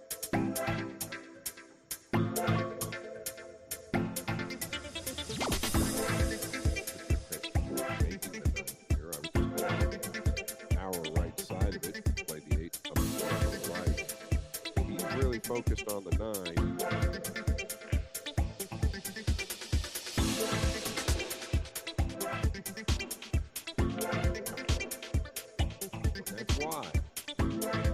So it's the second rack in a row that Eklund Kachi hasn't been to the table. Quite as early a finish as it was in the previous rack with the golden break, but an early finish nonetheless. Now Chris Melling all of a sudden is making a dash for the line here. He's 3 clear. 7-4. 2 racks in a row. Better course there. You can see the defending champion having to put up to a bit by Francesco Candela, but still fairly comfortable. 7-4. See Khalid Gambi there on table 3, the leading host of the host nation, off the opener with Bias Bongers. Carlo Beato, former winner of this championship, leading 1-0 in the All-Philippines match against Lee Van Corteza. The latest man through the single elimination is also from the Philippines, Marvin Assis, who's beaten Dimitris Bukatov by 9 racks to 3. Moritz Neuhausen taking control against Minu Pan at 7-4. Johan Chua semi-finalist last year. First rack against Oliver Sholnocki, who's also been world semi-finalist in the past. Bobby Capito closing in on victory, 7-2 up on Petri Macklin. Dennis Graba also with just a couple more, leading Long Duck Tien at 7-3. And Wojciech Szewczyk at the table, looking to round out a 9-3 win over Winston Homer. 5-all though between Dominguez and Lawrence Weisterbosch. Back here, Melly not made the one, but other balls have dropped in. Give it a chance here at the one stop.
Cut this. He has. Oh, look at this. That insult to victory. The 5 covers up the blue 2. Murphy's Law. Not playing your best, but they're playing your best. Yeah, that one never looked like it was going in from the moment he made contact with it. A couple of other scores to bring you up to date on. Albin Ocean, multiple world champion in the past. Off to a good start against James Aranis, but the Philippines player is holding on well, only one behind at 5-4. Mickey Kraus has turned it around to lead Lou Retang 6-5. Carlo Beato, former winner of the championship, now 2-0 up on Lee Van Corteza, rather. And another All-Philippines clash. Jeffrey Ignacio, quarter-finalist here last year, against Michael Bowanen. Next up on the main table will be the number 2 seed, Aloysius Yap. Winner of the UK Open, taking on Jane Manis.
earlier, he's not matchroom individual events for a while. He has won a smaller ranking event already this year in Connecticut in April. Francisco Sanchez Ruiz in the final.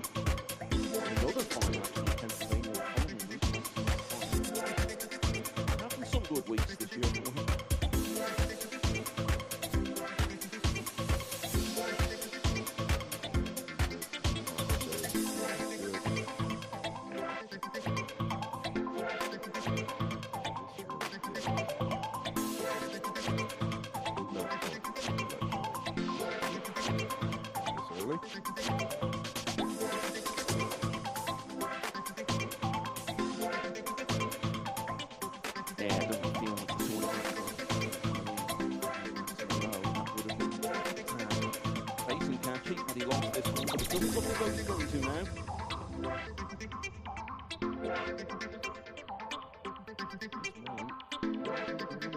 What the regularity you would have hoped for.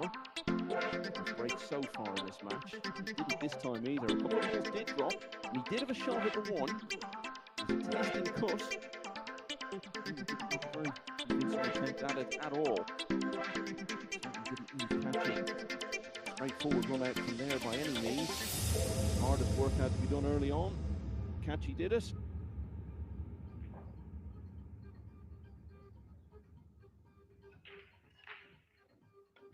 He's gone on from there to finish the job, so he really needed that one, Catchy, after losing all of the last 3 racks.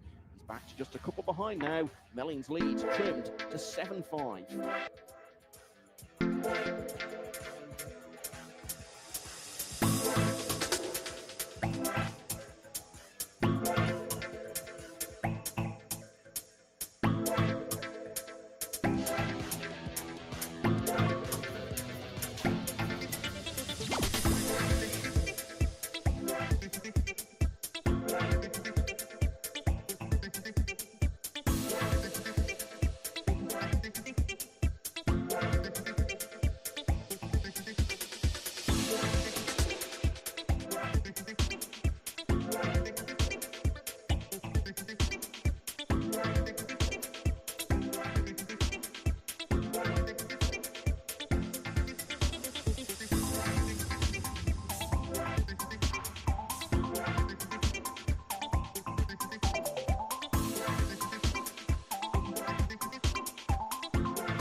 Fedor Gorst is on the brink of going through to single elimination.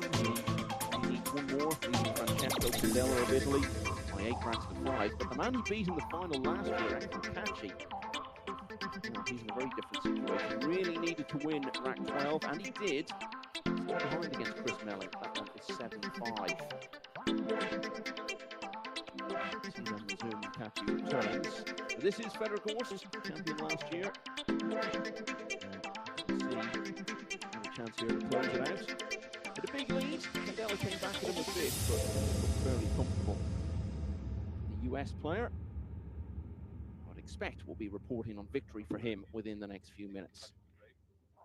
Back here though, even having won that last rack, he's still in the situation. With 5 to go, he needs 4 of them. Great sides for Gorst. Going forward. So much for Kachi. This is the one again. Right. Scratches the side again.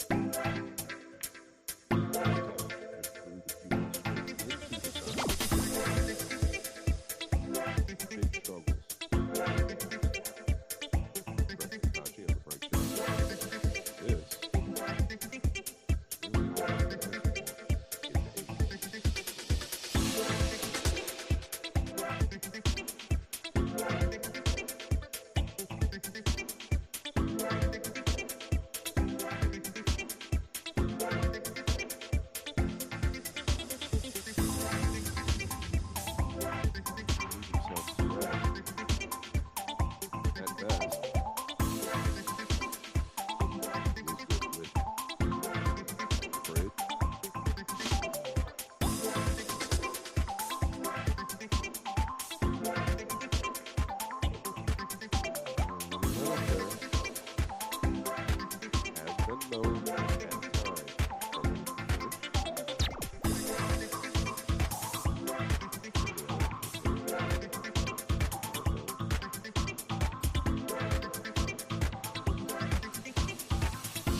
Last rack was a big one for Kachi to win. So, given had such a good chance and made such a big error. Biggest mistake he's made in the whole match.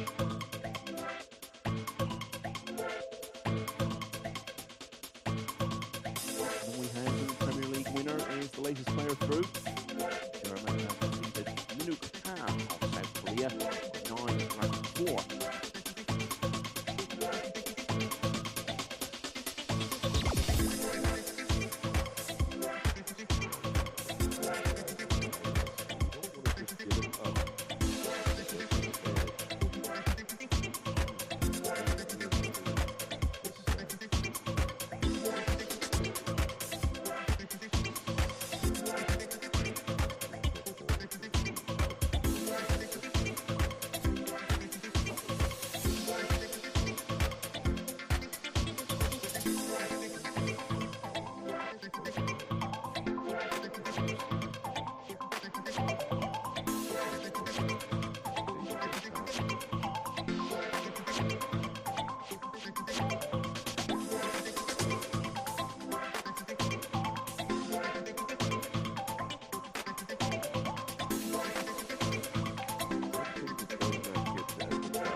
Fedor Gorst had to go to the one-loss side on his way to winning this World Championship last year. It was the same story when he then added the US Open later that summer. But not so this time. He is through undefeated to single elimination. He just completed a 9-5 win for Francesco Candela of Italy.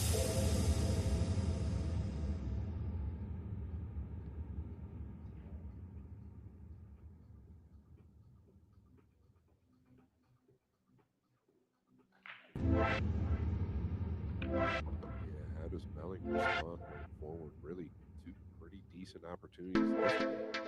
Ball in hand, didn't get past the 3rd call. 7-4 lead.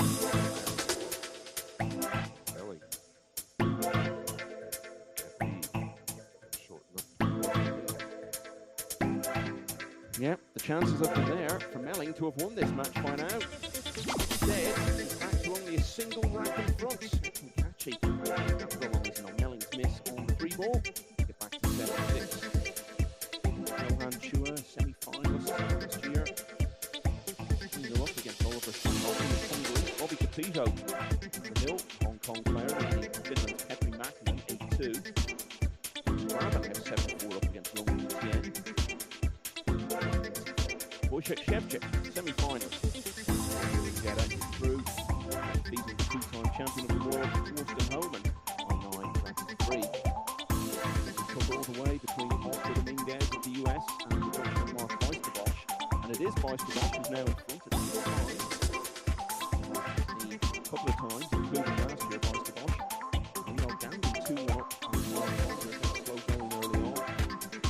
And Duran is now back level with Albin Ocean at 5-all. Carlo Viado leading 3-1 over Leland Taser. Jeffrey Ignacio, quarter-finalist last year, won all of the first 3 against Roger Bowen. And this one, still very much in the balance. Breaking here, suddenly a chance to get level again.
Basically what he's going to do is get it back.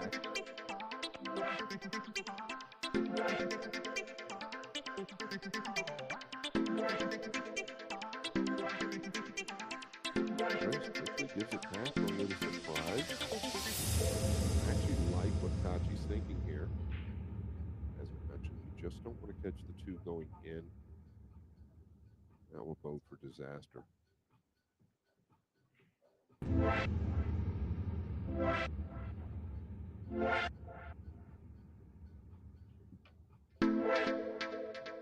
Maybe a little gamesmanship there, right? Kachi not happy he got it back, so maybe he was take it. Melling is taking this. Maybe he's eyeing it up. Pretty interesting, actually. Yeah, and all a legitimate part of the psychological war that romance scenario can come.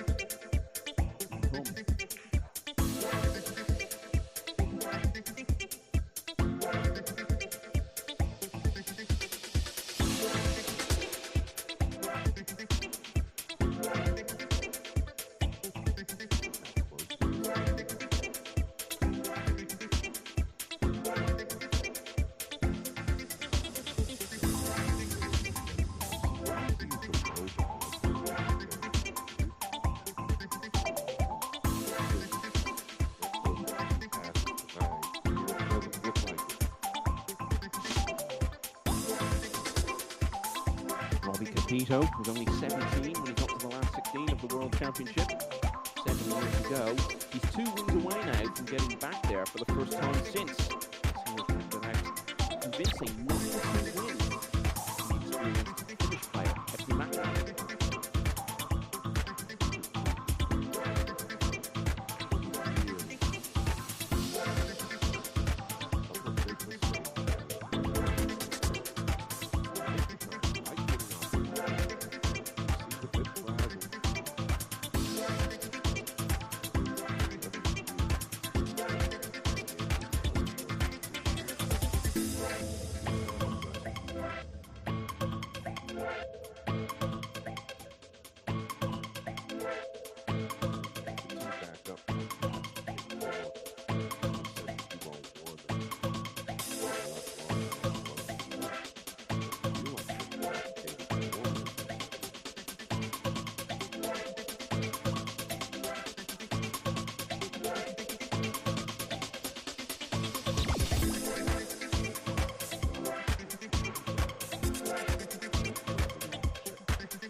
Me, it's about 43 degrees outside. The last thing it feels like is Christmas.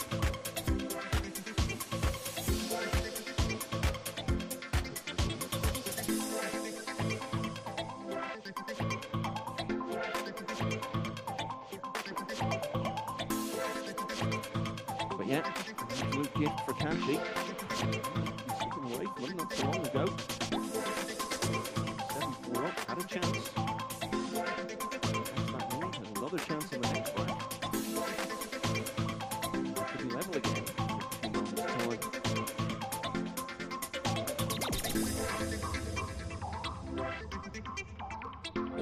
White taken back by the decision. Carom into the 9 by Melling. So low percentage. So far from the pocket. The object ball was so far from the 9. These pockets, you've got to be ready.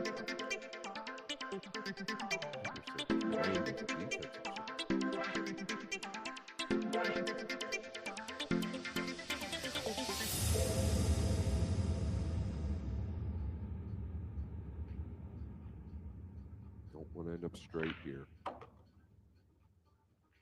That's okay.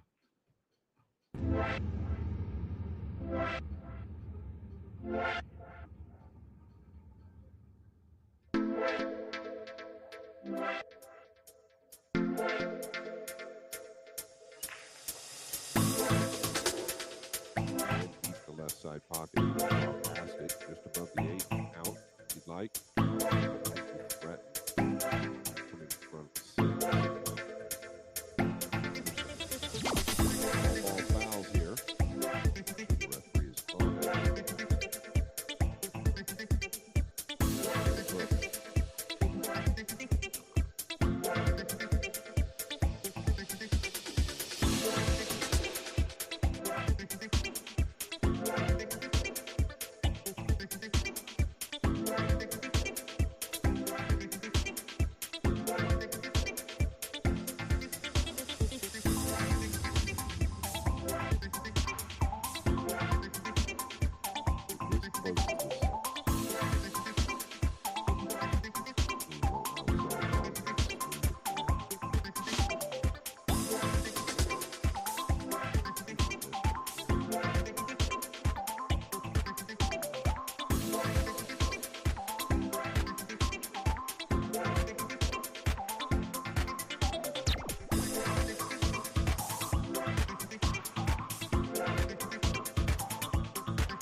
Bit to regret from it in terms of the chances he had to finish it off, and helped along a bit by the forcing of the break.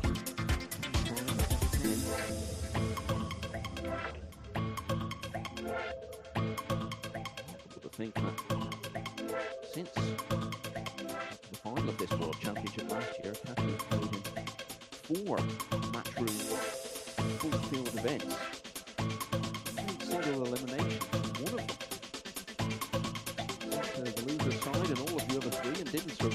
so doesn't want to go there again. Avoiding a fate that seemed to be heading his way not so long ago. So from 7-4 behind, Kachi, for the first time on his side in this match, has made it 3 in a row. 7-all. Nicky Krause, part of his stellar 2024, got the last 16 of the World Championship for the first time. Through to single elimination again after a 9-6 win. Louis Tang. Jeffrey Ignacio 4-0 up on Michael Baumann. Carlo Diado leading 4-1 against Luis Corteza. James Rams now ahead of Alvaro at 6-5. Porto has won the first to get 2-time world semi-finalist. Wu Chunlin.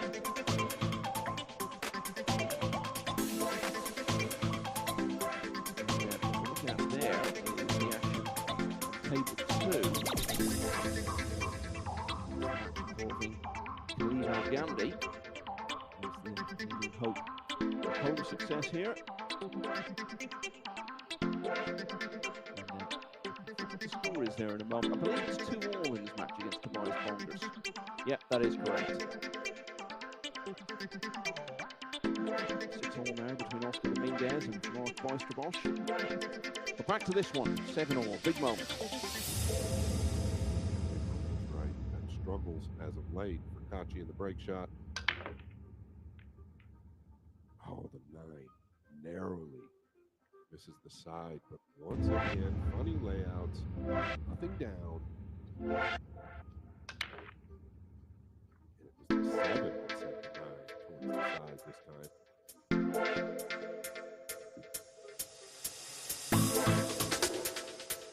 Break that propels Kachi.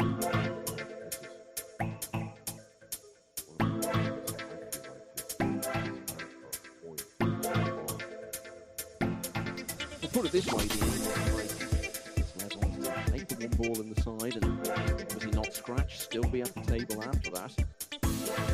8 breaks so far in the match. He's in the action. Won that twice.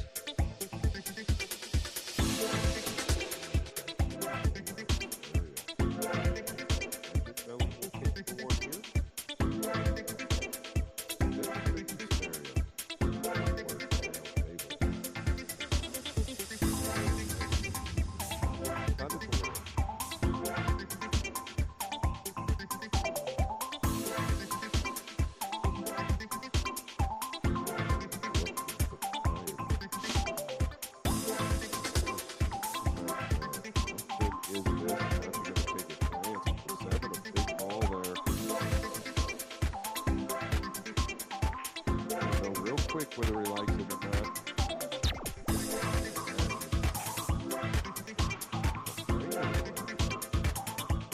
Fan of the rollout.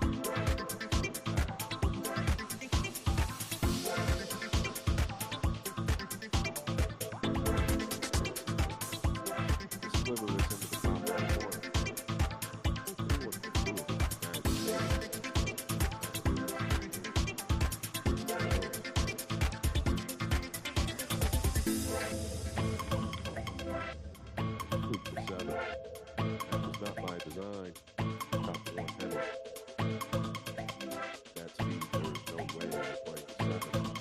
Take it.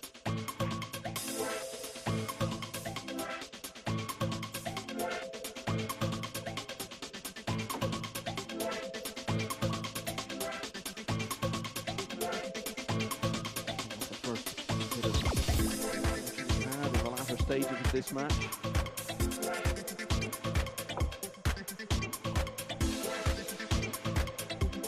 Opportunity now to insert himself first to the hill.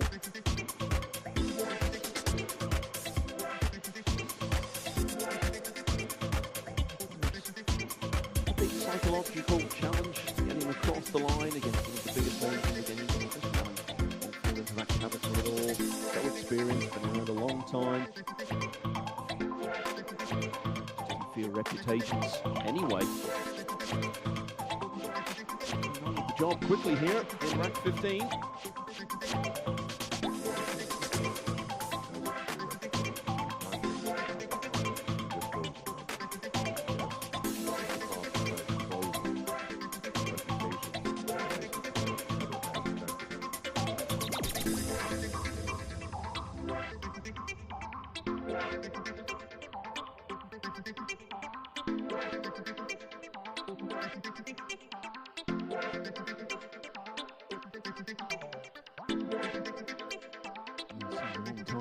since Chris Melling sat out the opening rack to go 1-0 down.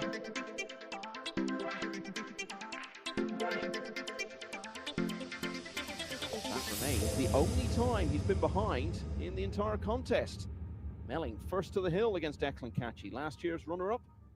It's now 8-7. Before they start the next rack, let's rattle through some scores. And Oliver Sholnocki, who once lost a World 9-Ball Tour ranking final 9-0, could be facing the same fate here again today against Johan Chua, one of the big favourites for this year's title. It's now 6-0 in Chua's favour. Lundgren Tien, who beat Shane Van Boning here on Monday night, is 7-6 down against Dennis Graba, former World Championship quarter-finalist from Estonia. Marco Feliciano leading 2-0 over Sanjin Pelovanovic.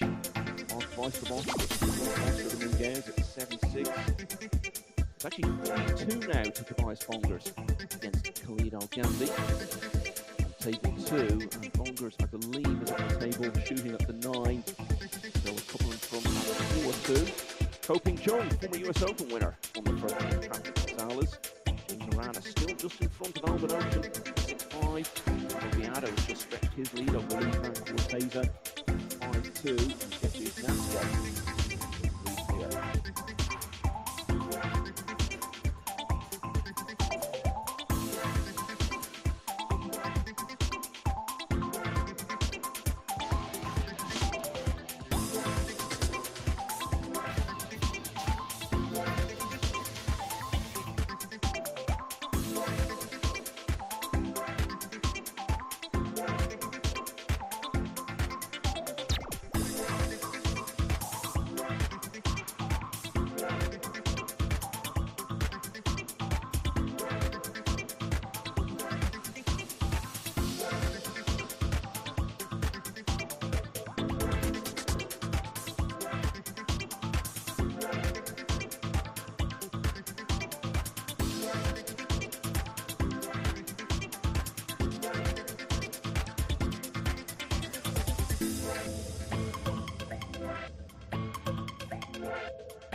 And on the big screen there is Chris Melling. 7-4 up in this match against Declan Catchy. Got pegged back to 7-all. He's now on the hill at 8-7. Breaking, looking for the one more. Knocking down Scott.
Hit it. So tough to judge.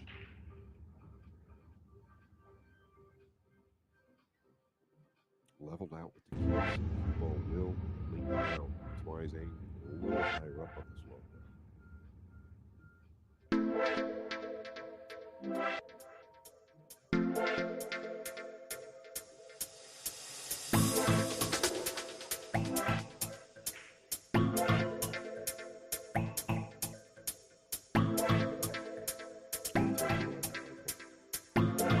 Just that. Just to make a good hit, come up with cover. Can't do much better. Around a long time, Chris Williams, we were saying, quarter-finalist in this championship years ago. He was already a Moscow Cup MVP, but he comes this one team, he's got the winners he's had in staying with the opposition in recent years.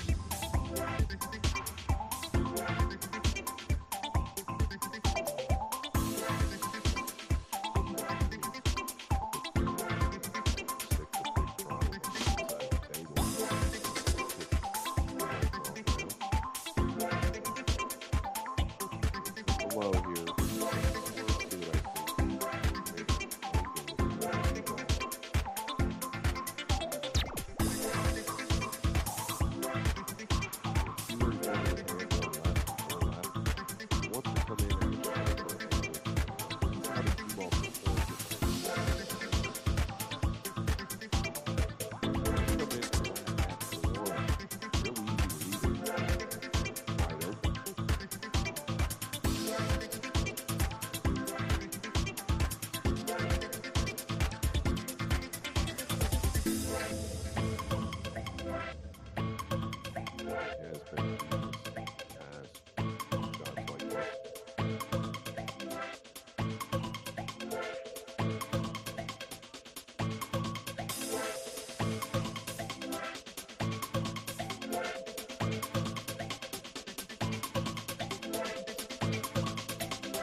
Winning the first 17 racks he played in this championship. Now Manchur has finally lost one. Lucky converting the whitewash that was looming. And his lead now 8-1.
Kick is going to be fairly easy here. Result to confirm for you, Dutchman Mark Weisterboss has been in the last 16 twice in the last 20 years, and he's a couple of wins away from getting there again. Away towards the finish. Multiple US Mosconi Cup player, Oscar Dominguez, by 9 racks to 6.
pressure on this shot from Elling.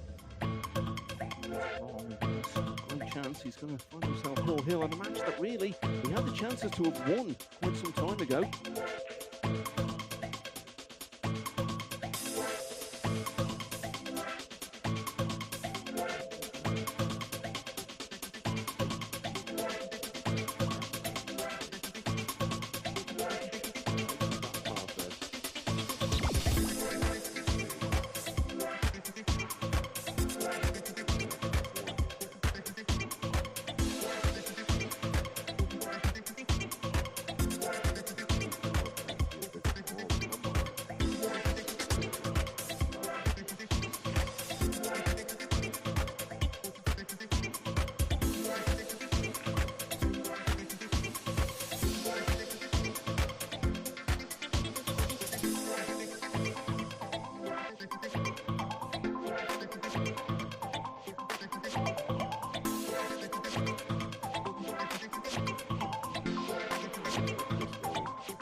Big chance. Kachi. Tie this up, Michael. Yeah, sometimes we talk about a match that's been long like this, but both players have made mistakes and there hasn't really been that much momentum generated, and we say, oh, it was looking like hill all the way, but it wasn't in this case because Melling had that burst of 3 in a row, helped by the golden break, obviously, mid-match. Kachi needed to win 5 of the 6 remaining racks. As I say, in a few moments' time, we could be heading for 1 rack to decide it all.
Doing it for such a long time. 2017, and he's only 18 years of age. All the way to the semi-finals of this World Championship. Right at the very beginning, so much since then.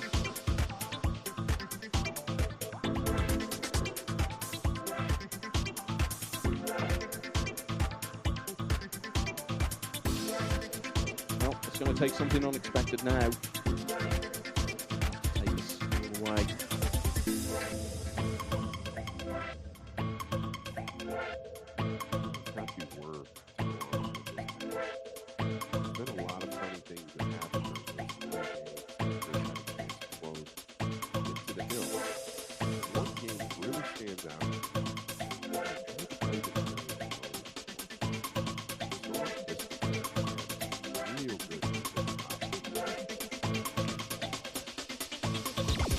Yeah, and I think we can see from the body language as he trailed away from the table after that he was thinking much the same after he played it. He wouldn't have his head at all if he made the shot.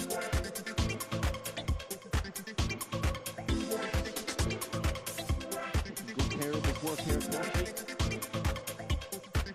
A little bit to do here and getting it 7 to 8.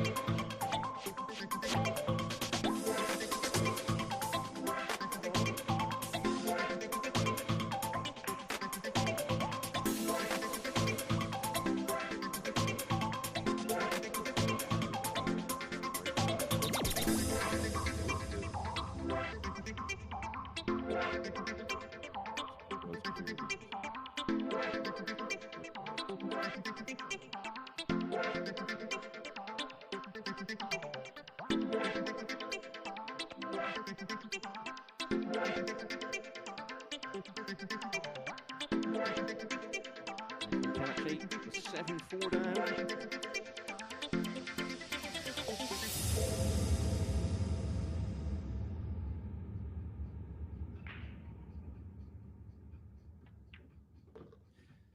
But he has completed a remarkable recovery to draw level here at 8-all.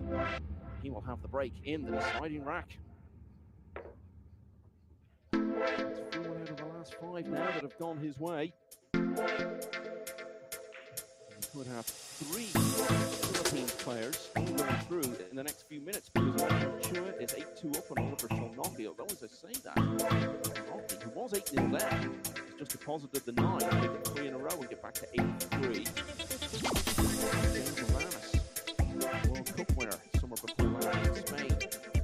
The hill now at 8-5 against the 2-time winner of this championship, Alban Ocean. Carlo Biado, a past winner of the title himself, leading 8-2 over his fellow Philippines. News of Jason Shaw, the big British hope here. Off to a great start against American Max Everly. Shaw is 3-1 down at the moment, and there's now a hill-hill finish going on table 8. Dennis Graba, also one here, Lemay Taylor Scott.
This match, but often it's a good outcome.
As long as the 2 is breakable.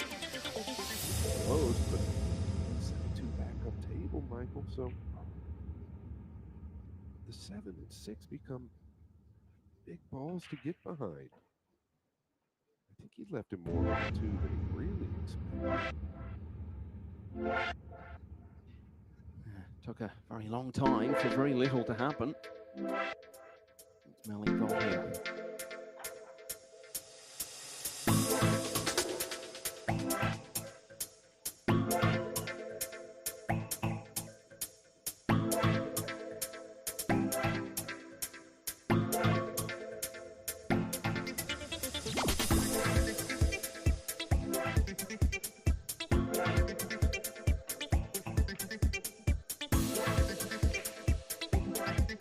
a really good view of that. I don't feel that he had to swerve.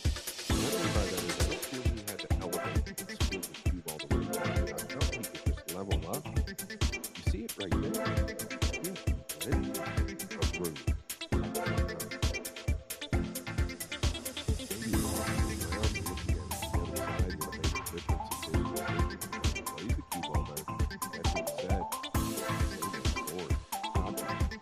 Table.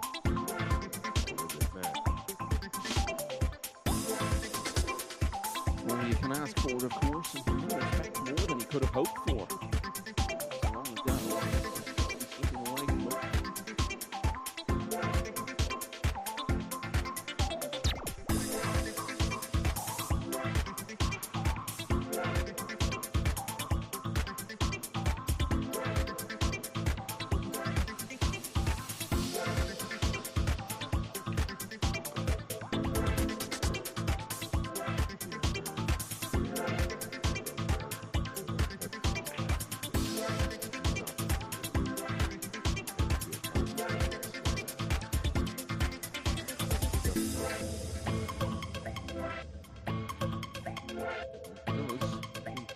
Of effort. Certainly he'll pour every little bit of concentration and consideration into every one of these shots, keen though they may look.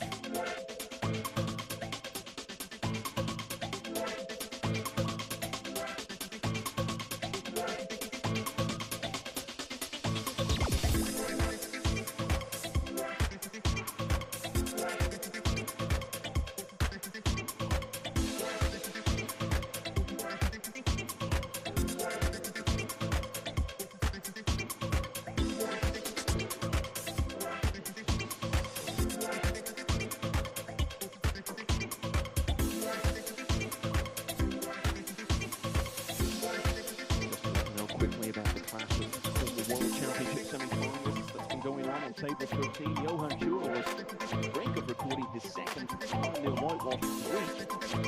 Schuler got 3 back. Johan Schuler had 1 at match 12 to close it out at 9-3. He's in for single elimination.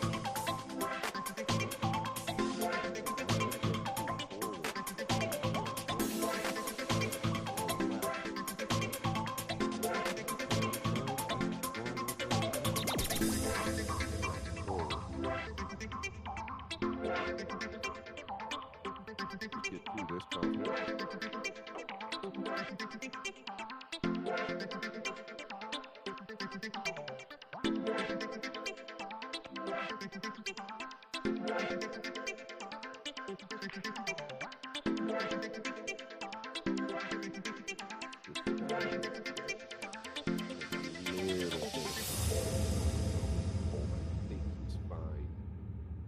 Just kind of soft kill this in.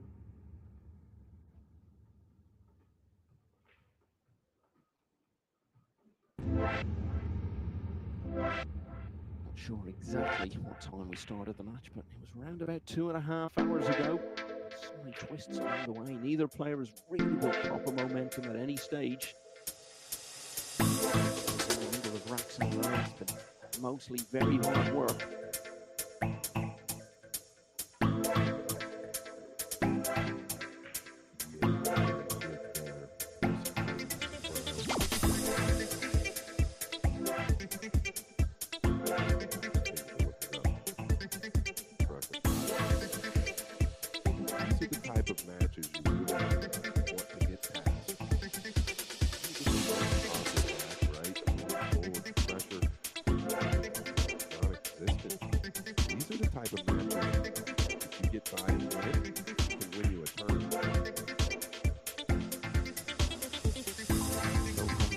All in this match. Chris Melling pulled away the 7-4. Two bits of fortune along the way in that little sequence. With plenty of chances to advance from there. Go on to defeat last year's runner-up.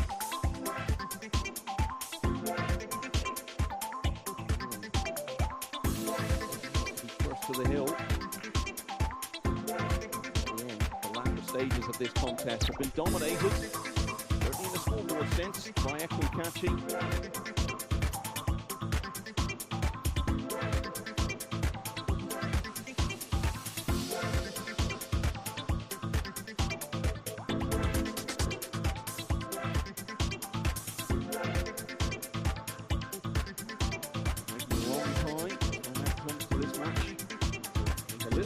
right here at the end. Catchy's getting him down a couple of times.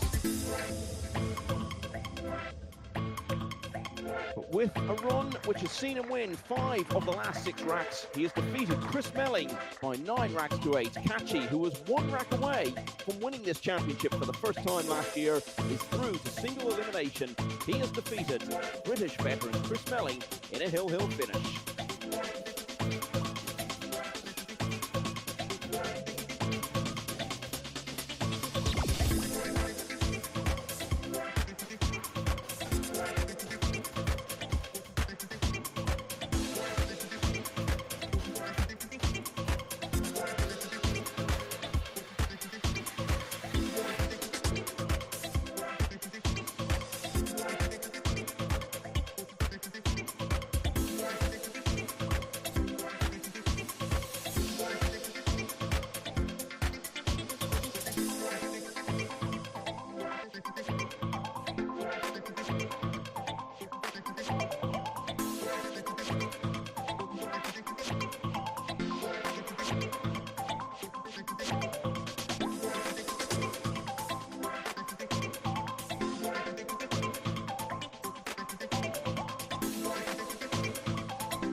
Golden Break between Melling and the 10th rack looked like it was a turning point for him, but Catchy fought back. The match eventually going to Hill, but it is last year's runners-up at Catchy that is through to last 64. That was a bit of a nail-biter, wasn't it, JJ? Yeah, absolutely. And you can tell that Eckler was really feeling it.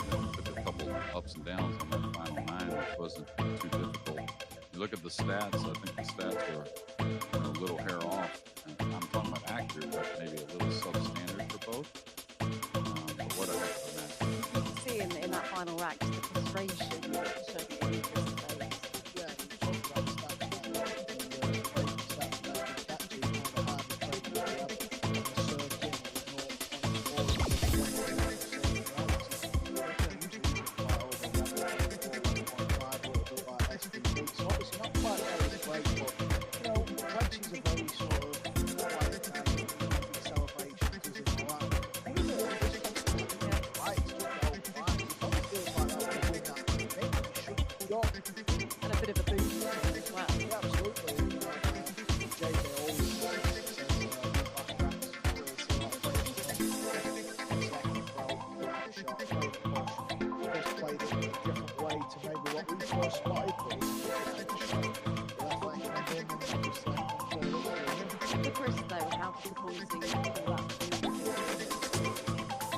Yeah, it's gonna hurt a little bit just because he missed a 3 ball. I think it was to go up 8-5 after Eckler scratched on the break. I thought that was the position he put in to really seal the match. I mean, you got to win that 9th game as well.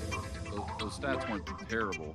But that's not what I meant earlier. It's just like usually you have one substandard section or two, but all of them are a hair low. So he's just got to regroup a little bit and get on What with has he it. got to work on to lose his qualification? The break, I think. Just right there, and obviously Chris is still in the tournament. That's a beauty of double elimination.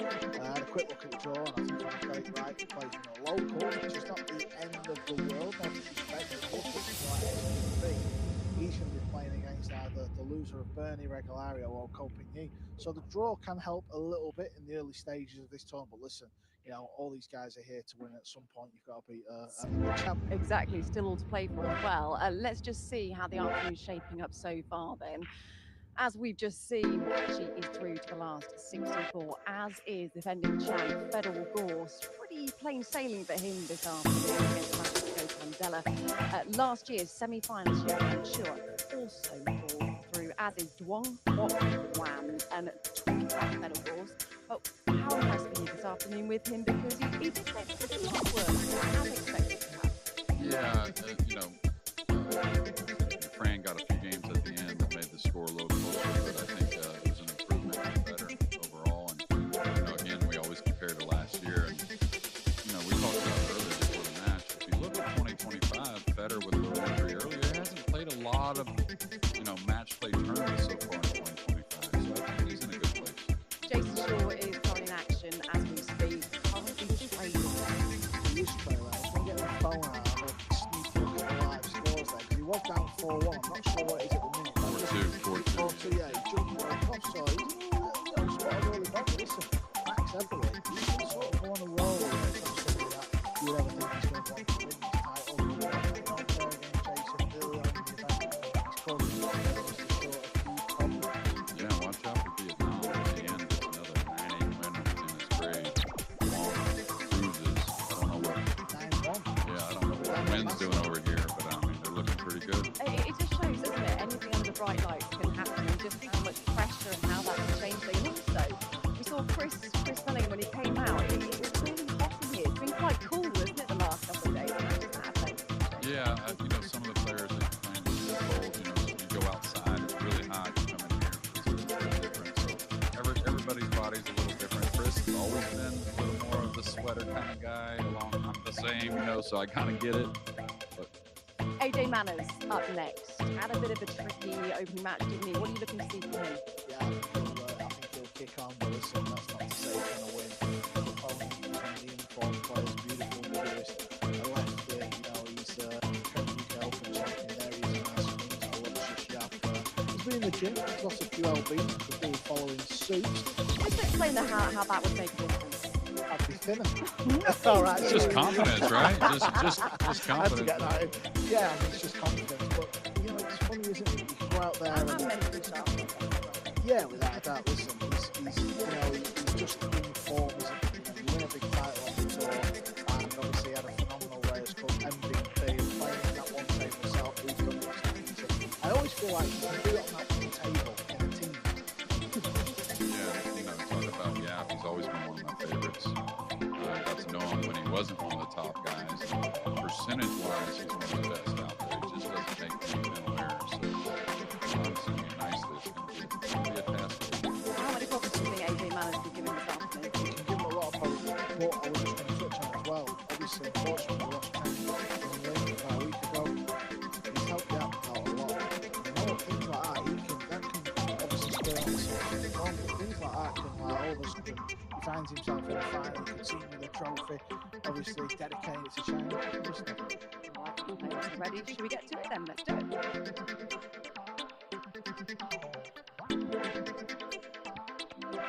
Okay, so the Wojciech is out there. So to AJ Manners. These are the top two guys, or two of the top two guys in the pool. And before the match began, we had a word with both of them.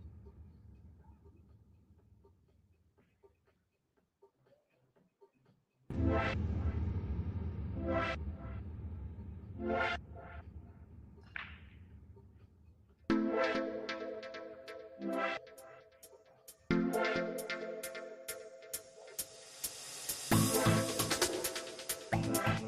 positive, they told us. I think they're very positive about that as well. So close. David Taylor Fuente could not make a determination as to who had won the lag, so this is a first for me. Lagging the game. That was also close, but there was a clear winner. Alorcia Sharp gets the break.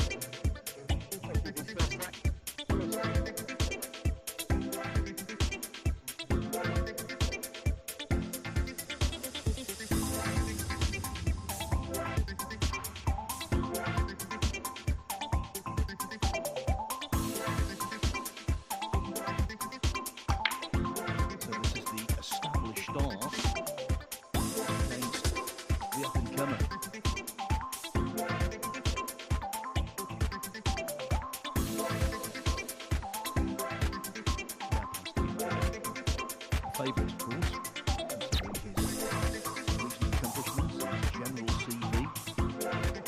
And also, I think, the one he played in the first round compared with AJ Lance. Which wasn't really good for him, he win that match 9-6. And he quite a few mistakes.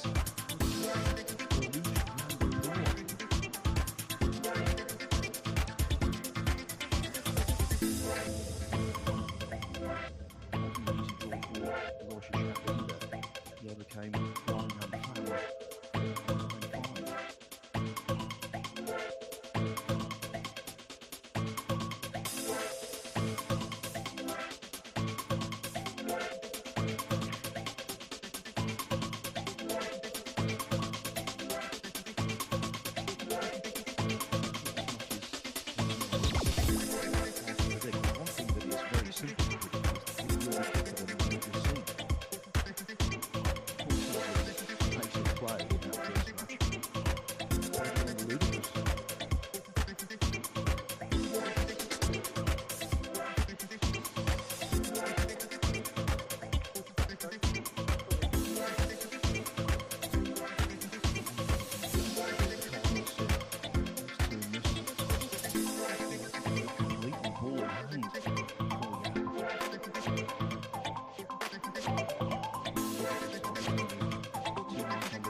Say with certainty is that this match is going to be quicker than the last. He's certainly taking a great amount of time over this. Okay, it's a right shot.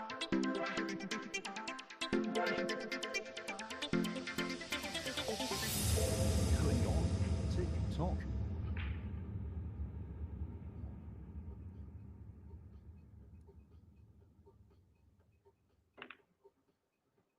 Oh, and it wasn't worth the wait. Field, there's always that saying, think long, think wrong kind of thing. You know, a lot of times, any kind of combination, shot where you're shooting to a portion of the pocket, in your first glance, it's pretty accurate. This ball in return. You know, I saw some things in that first match,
Okay,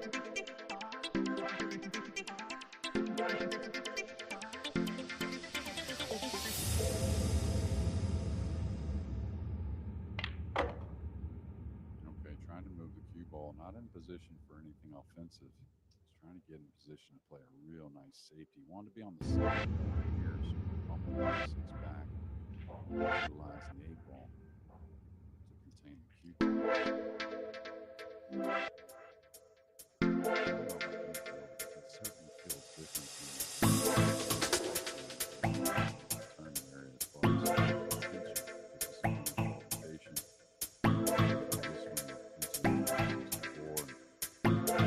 Losers qualification.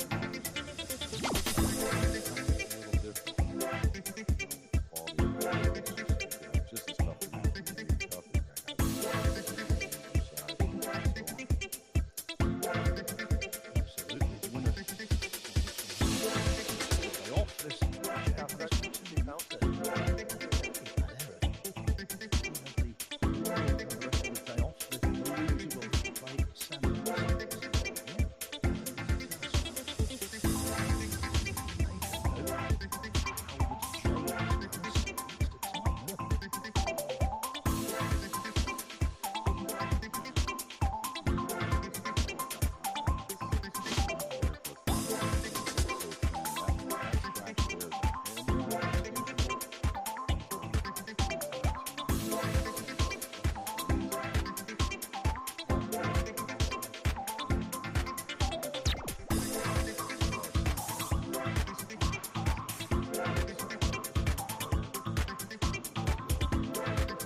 Manis wins the first rack.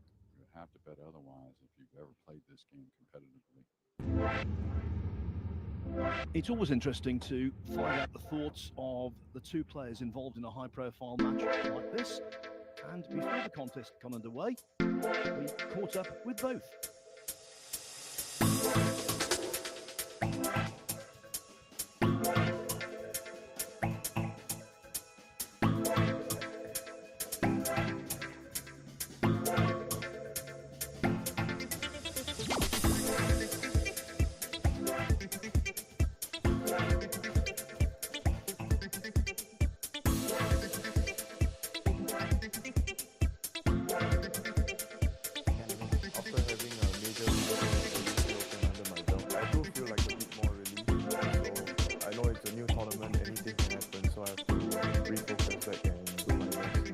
me, this is my favorite event for this year because this is the biggest prize for free.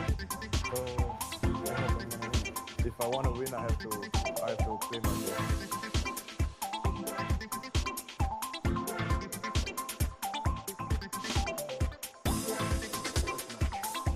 This one, some interesting results came in.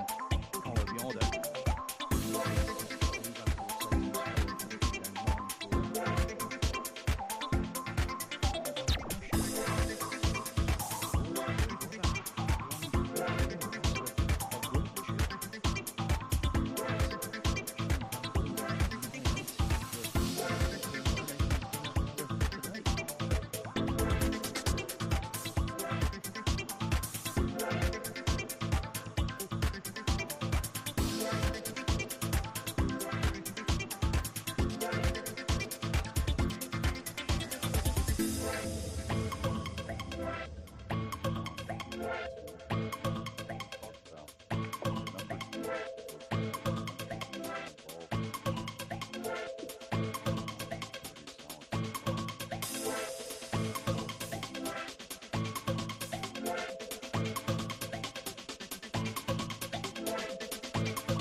Terms of the breaking runouts, Robbie Capito is the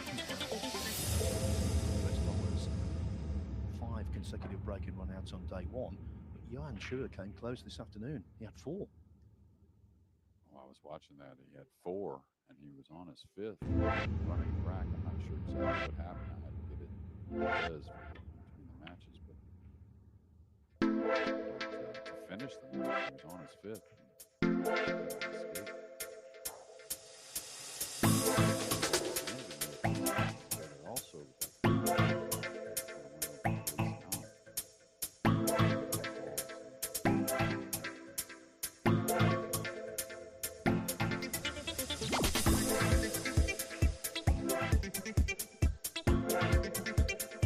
Sergio Milanovic beating Michael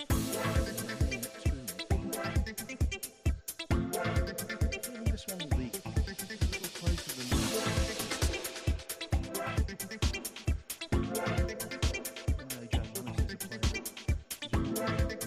well respected.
they're so watches.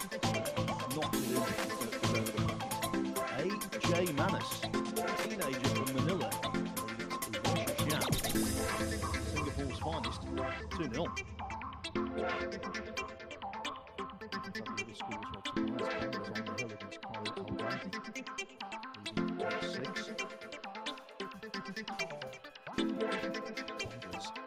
Played in the Mosconi Cup. He would love to be there. It is one of the great experiences, not just in pool, but I think in sport.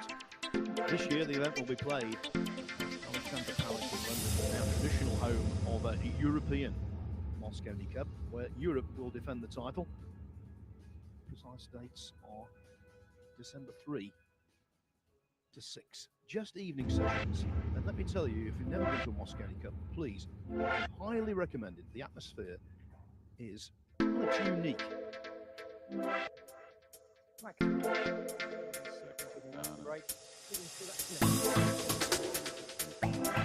Top of the table. Of course, huge title. Both teams in the country.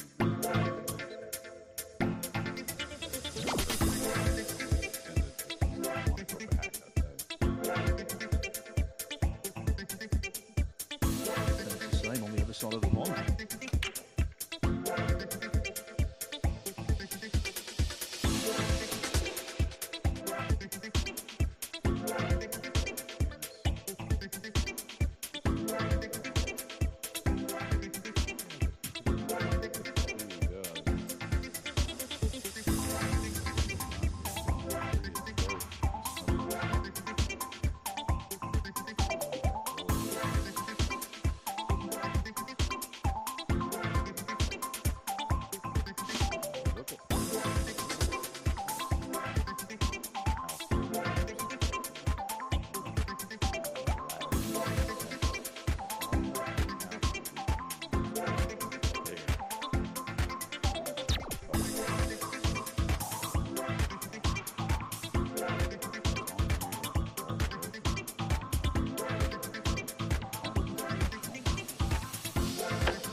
All of the skill in the world, all of the potential in the world, with a bit of luck and never does anyone any harm. Well, probably your opponents.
Was there a jumping pioneer, Jeremy? Was there someone who stood out in the early days? Wow, you can do this, no one else can.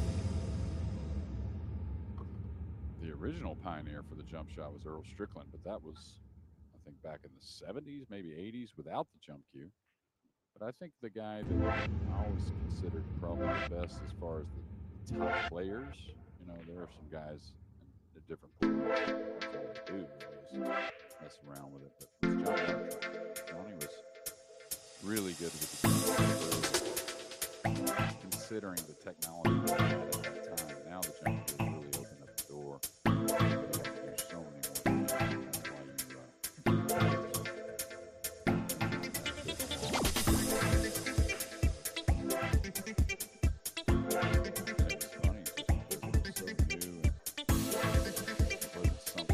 why there were some great players. They went to jump the ball. They were wanting them just because they fouled and missed the ball. It's just not an odd ball. Johnny Archer, World Champion in 1992. Again,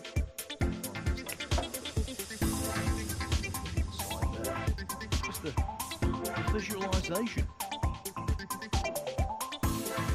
Still an awful lot that AJ managed to learn. But in terms of shot making, in terms of the spectacular, he's got plenty in the locker. And look at the scoreline. He leads Aloysius Schaap 3-0.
Welcome back, everyone, to Always Sunny Jeddah in the Kingdom of Saudi Arabia.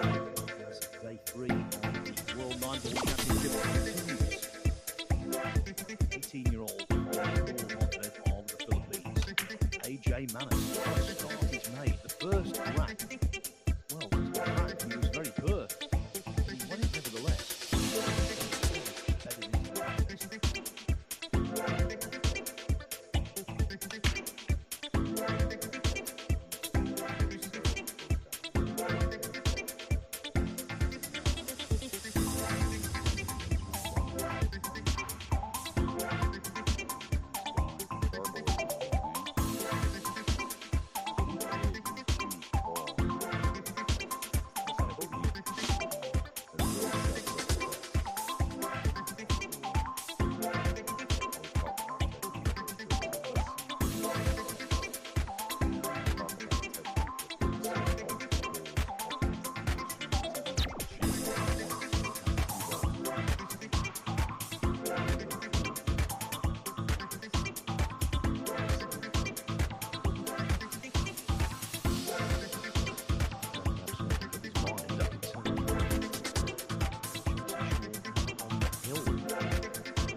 finishing touches to victory, but after that, maybe not.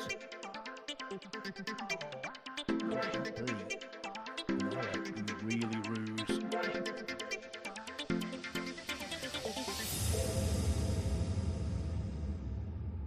That's over on table 2. He was basically 1 foot and several toes into the next round. Not anymore. Yeah, 2 balls on the table. Nothing easy to get started. Playable. PJ's got on top.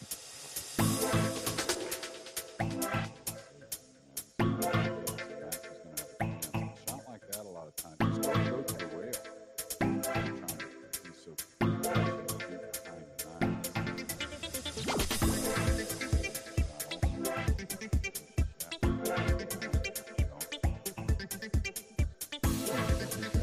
No doubt. Enough.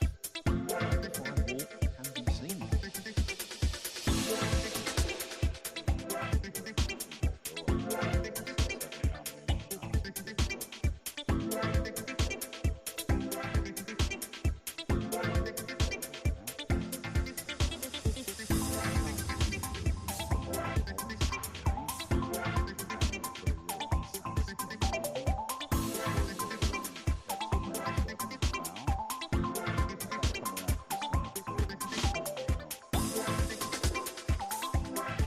Despite that hiccup, Jason Shaw is starting slowly to finish the Great British Open.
It took a while, but Aloysius is off the mark.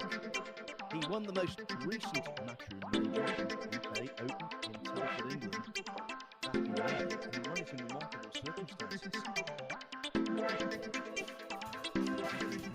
Suto Camino 13-1 in the final. This will not be as simple, really. At least he's got some kind of foothold now. This is what's been occurring out there on the featured tables. As Jeremy said, Tobias Bongers and Khalid Al Ghamri on Hill. Most of those scores, well, I think it's fair to say all of the favourites on tables 1 to 4 in complete matches have won. Fedor Gorsh goes to short. The most surprising, not victory, but scoreline, margin of victory, was Duong Kok Wang on 9-1. And I watched quite a bit of that match. It was simply magnificent.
There's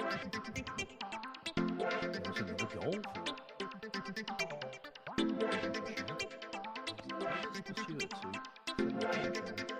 for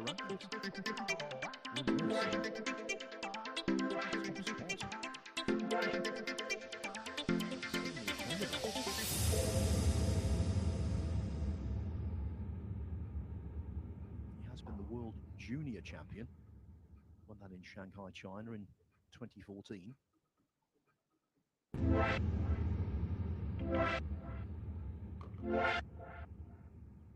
And in 2021, he came very close to winning the US Open. Overcame the likes of Shane Van Bonen, Dennis Okoye, to follow the final.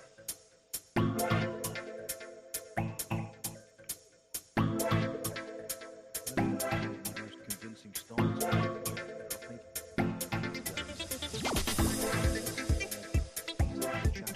Big events. The name of Alyosha Shamp has to be included. Losing the first three, 2, so just back behind.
It's a very English term, Jones. Skip the wicket. Now you're into your cricket.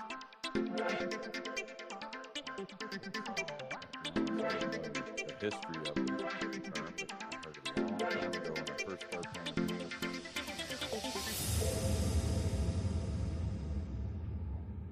Some of the people use the verbiage around the pool room.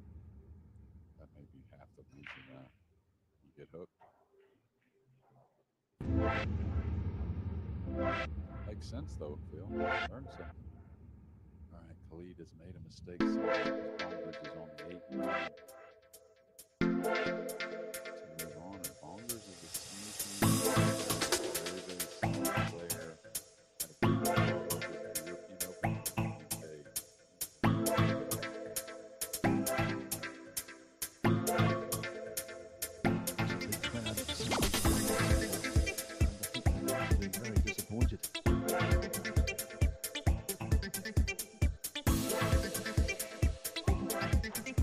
Tobias Bongers is not disappointed. Yes, he's good. Come on. 9-8.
Those matches table time is well below 50%.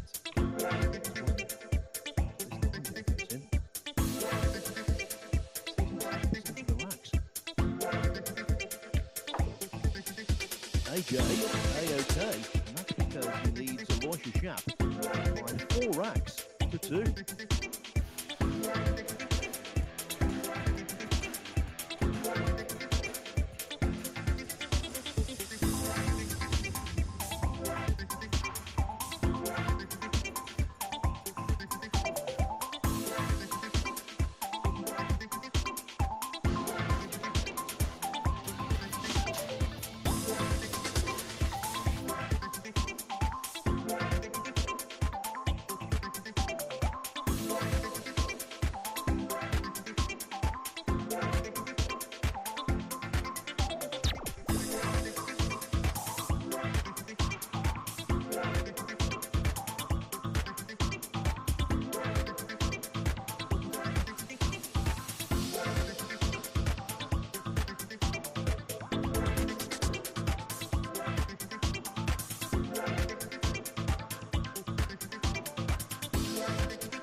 Say winners qualification in the World Pool Championship is living up to expectations. What an afternoon. So many storylines, and maybe that now turns into be one story about an 18-year-old AJ Harris again seeing that cue ball disappear.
Numerous occasions, we've seen him play brilliantly.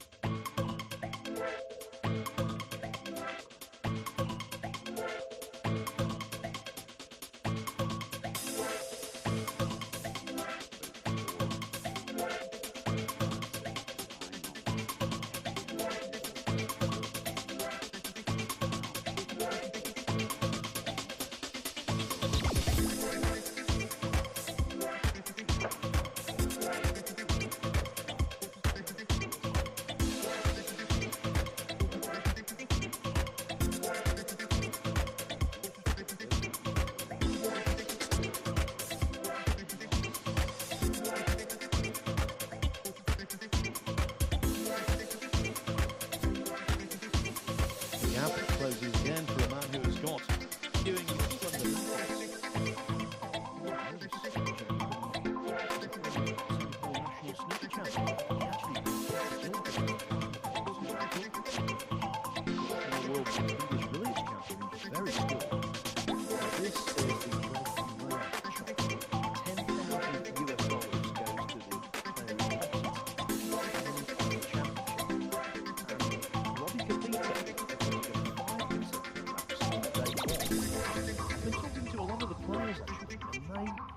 tend to believe, the vast majority of them anyway, that Fowler will stick. Now we had Johan Chur this afternoon running 4 consecutive laps. With Antoine, Fedor Borsch, Joshua Filler, are the 3 players tied in third at the moment with 3 consecutive. I think 5 is a big ask.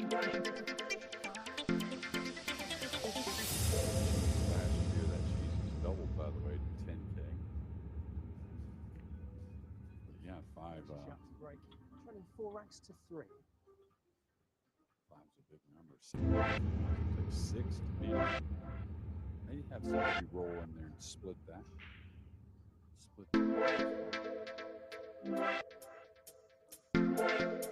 Yeah, Yap wants to split these balls.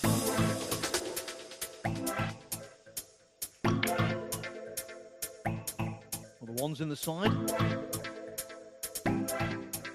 Not bad.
Didn't even think, entertain the thought he would miss that. Just got down and knocked it in. So it was the most natural thing in the world. 9 ball follows, so AJ Manis is now more than halfway to a victory over player who was one of the very best in the business.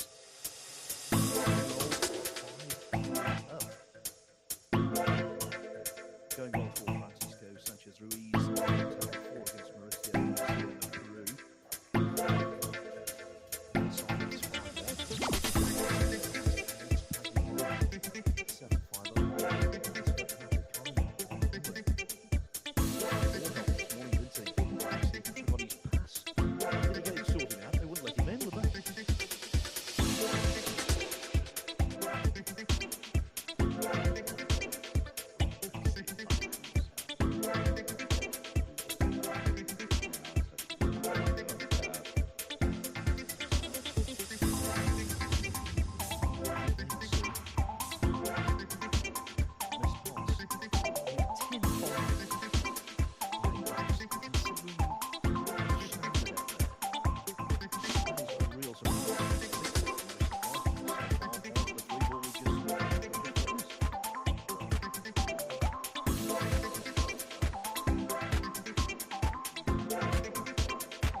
Same.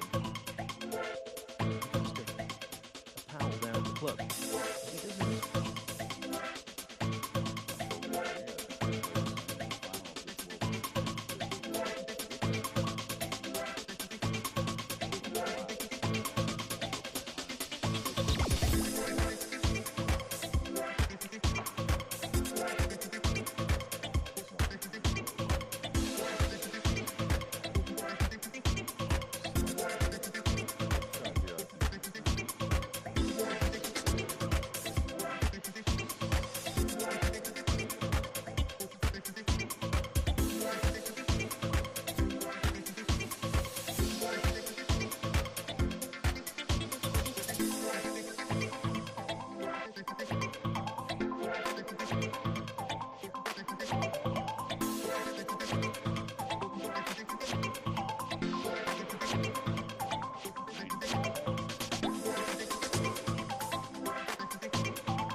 Significantly at 6-3.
Great look there. I think he can squeeze it by. Yeah, I think camera work, we're right down the line of the shot. The gap is there, but it's a squeeze.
Long distance, and it's been a while since he shot some kind of decision.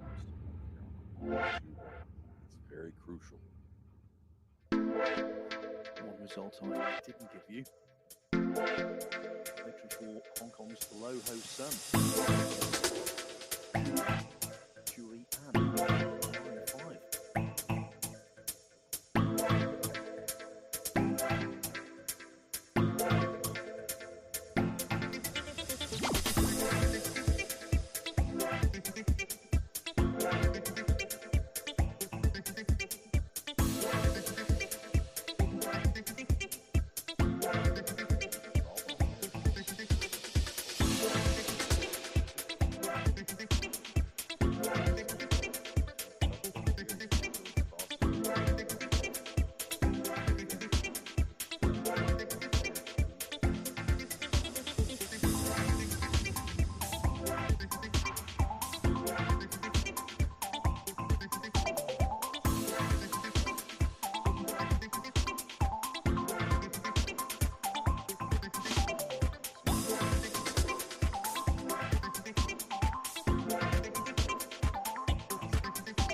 with all these blockers down on the bottom end. So he may have to play across the 2 and come down the end. Leave something. It's a real challenge for EJ Menace. Again, if he comes with the 2 to the bottom, problems.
Totally snookered. That's a little unlucky. He's got a right side. His right side.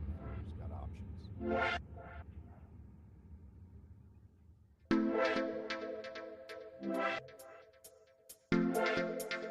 Like SVB.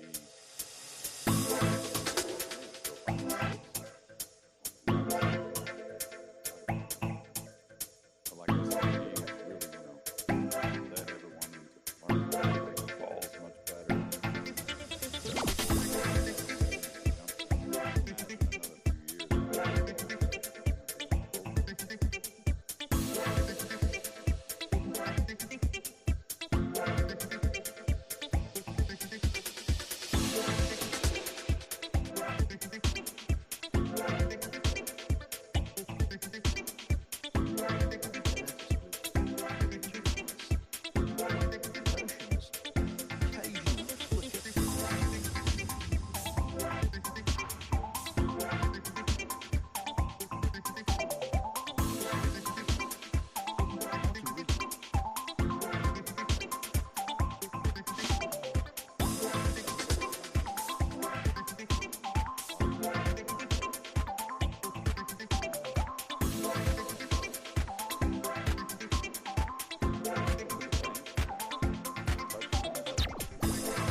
this one's tightly as well.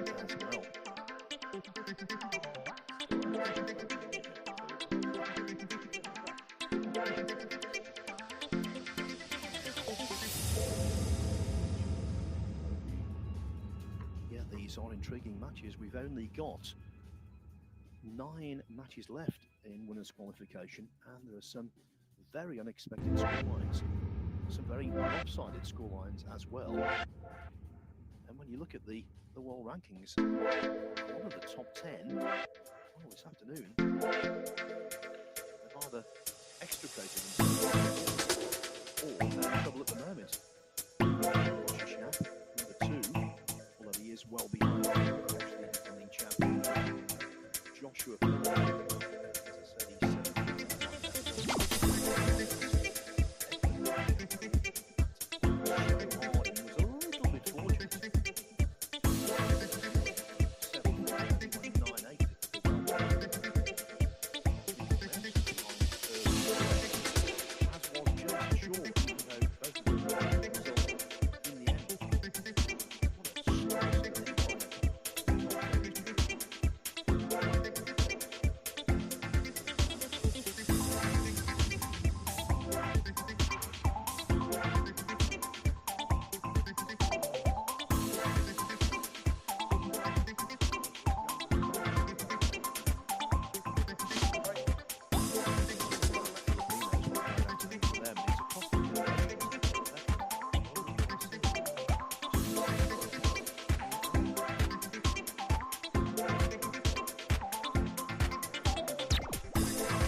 7.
This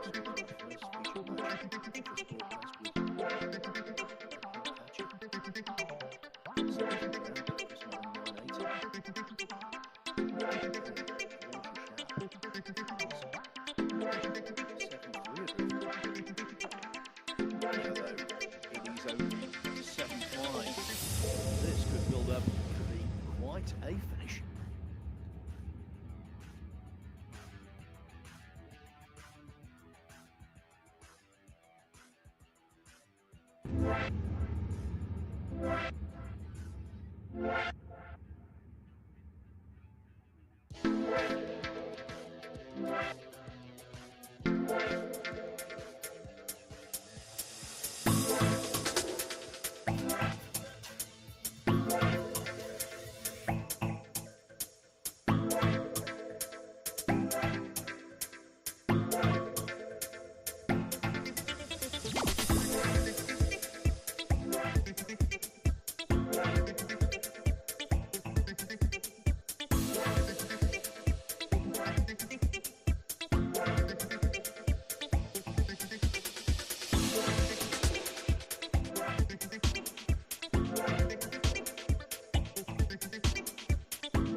Didn't hit him poorly.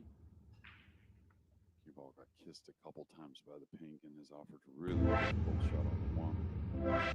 More difficult to get position.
Alessio Garcia. It's 8-7 for Victor Zielinski over Mieszko Fortunski. Still 8-7 for Naoki Oi over Chang Yulong. And Jan Mirsky is the latest player to climb onto the hill. 8-5 up on Joshua Filler. So he could have this evening, quite conceivably, Filler, Van Boning, and Coping Yu. Lose this qualification.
So close.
Too light with the speed.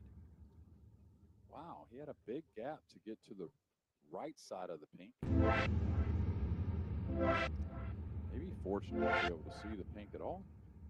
There are mistakes, errors, and blunders. And blunders.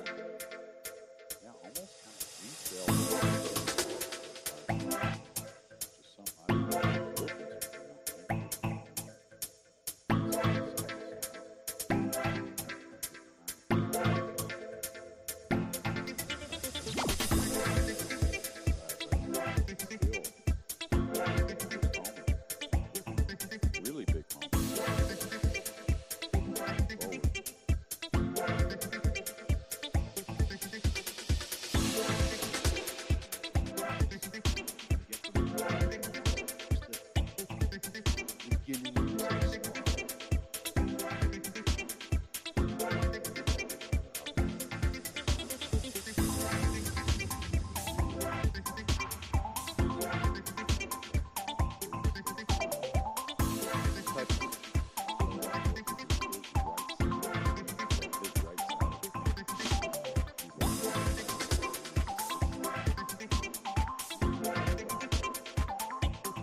Jeremy have not fouled you. Joniuski has beaten Joshua Filler 9-5.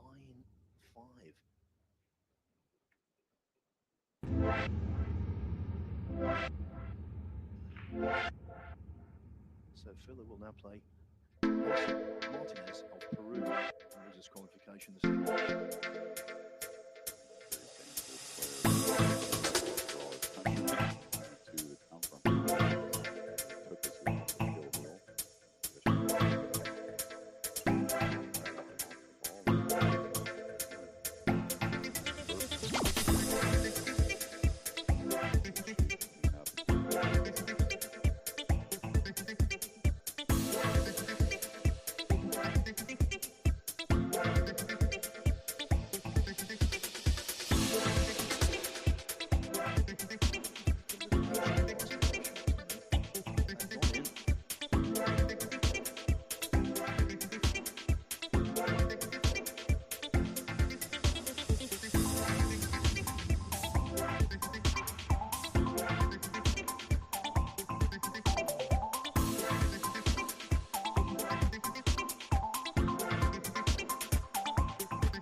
Nice position.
for the left side. He's going to fall a little underneath this. This is going to get a little going. He wanted that cue ball to either stop or bounce, and it didn't.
Makes this, watch out for the scratch cross side.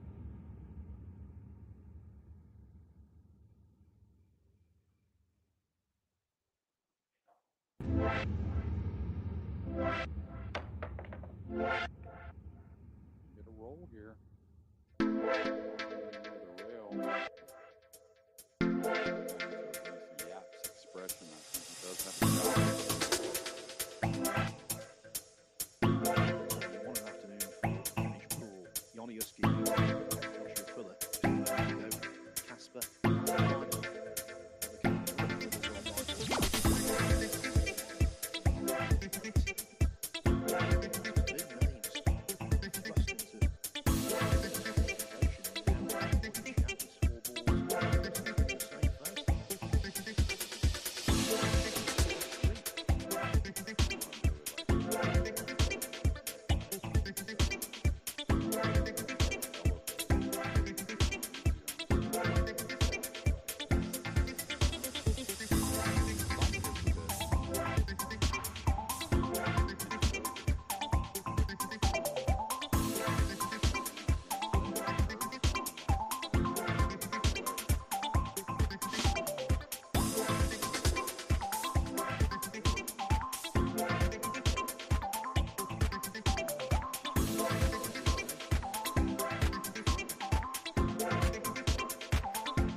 eventually cut it in. Let's overhit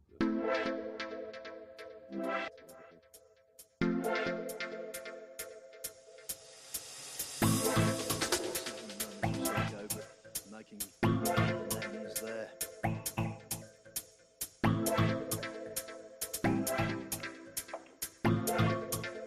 At the age of 18, the whole world is at the feet of AJ Manus. It was only a couple of years ago he won the junior title at the Hanoi Open. Now he's beating stars of the game. Most recent, just a few seconds ago, Aloysius Yap by a score of 9 racks to 6.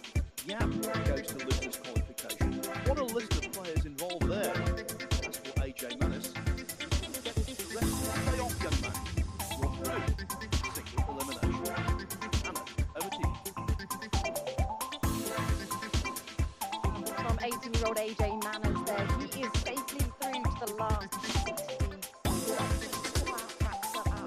And the good news is, though, we have plenty more action to come in just less than an hour and a half time. So Sarah takes the floor this evening. We'll take in the last 64. There are the details on your screen. 5:30 p.m. See you there.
You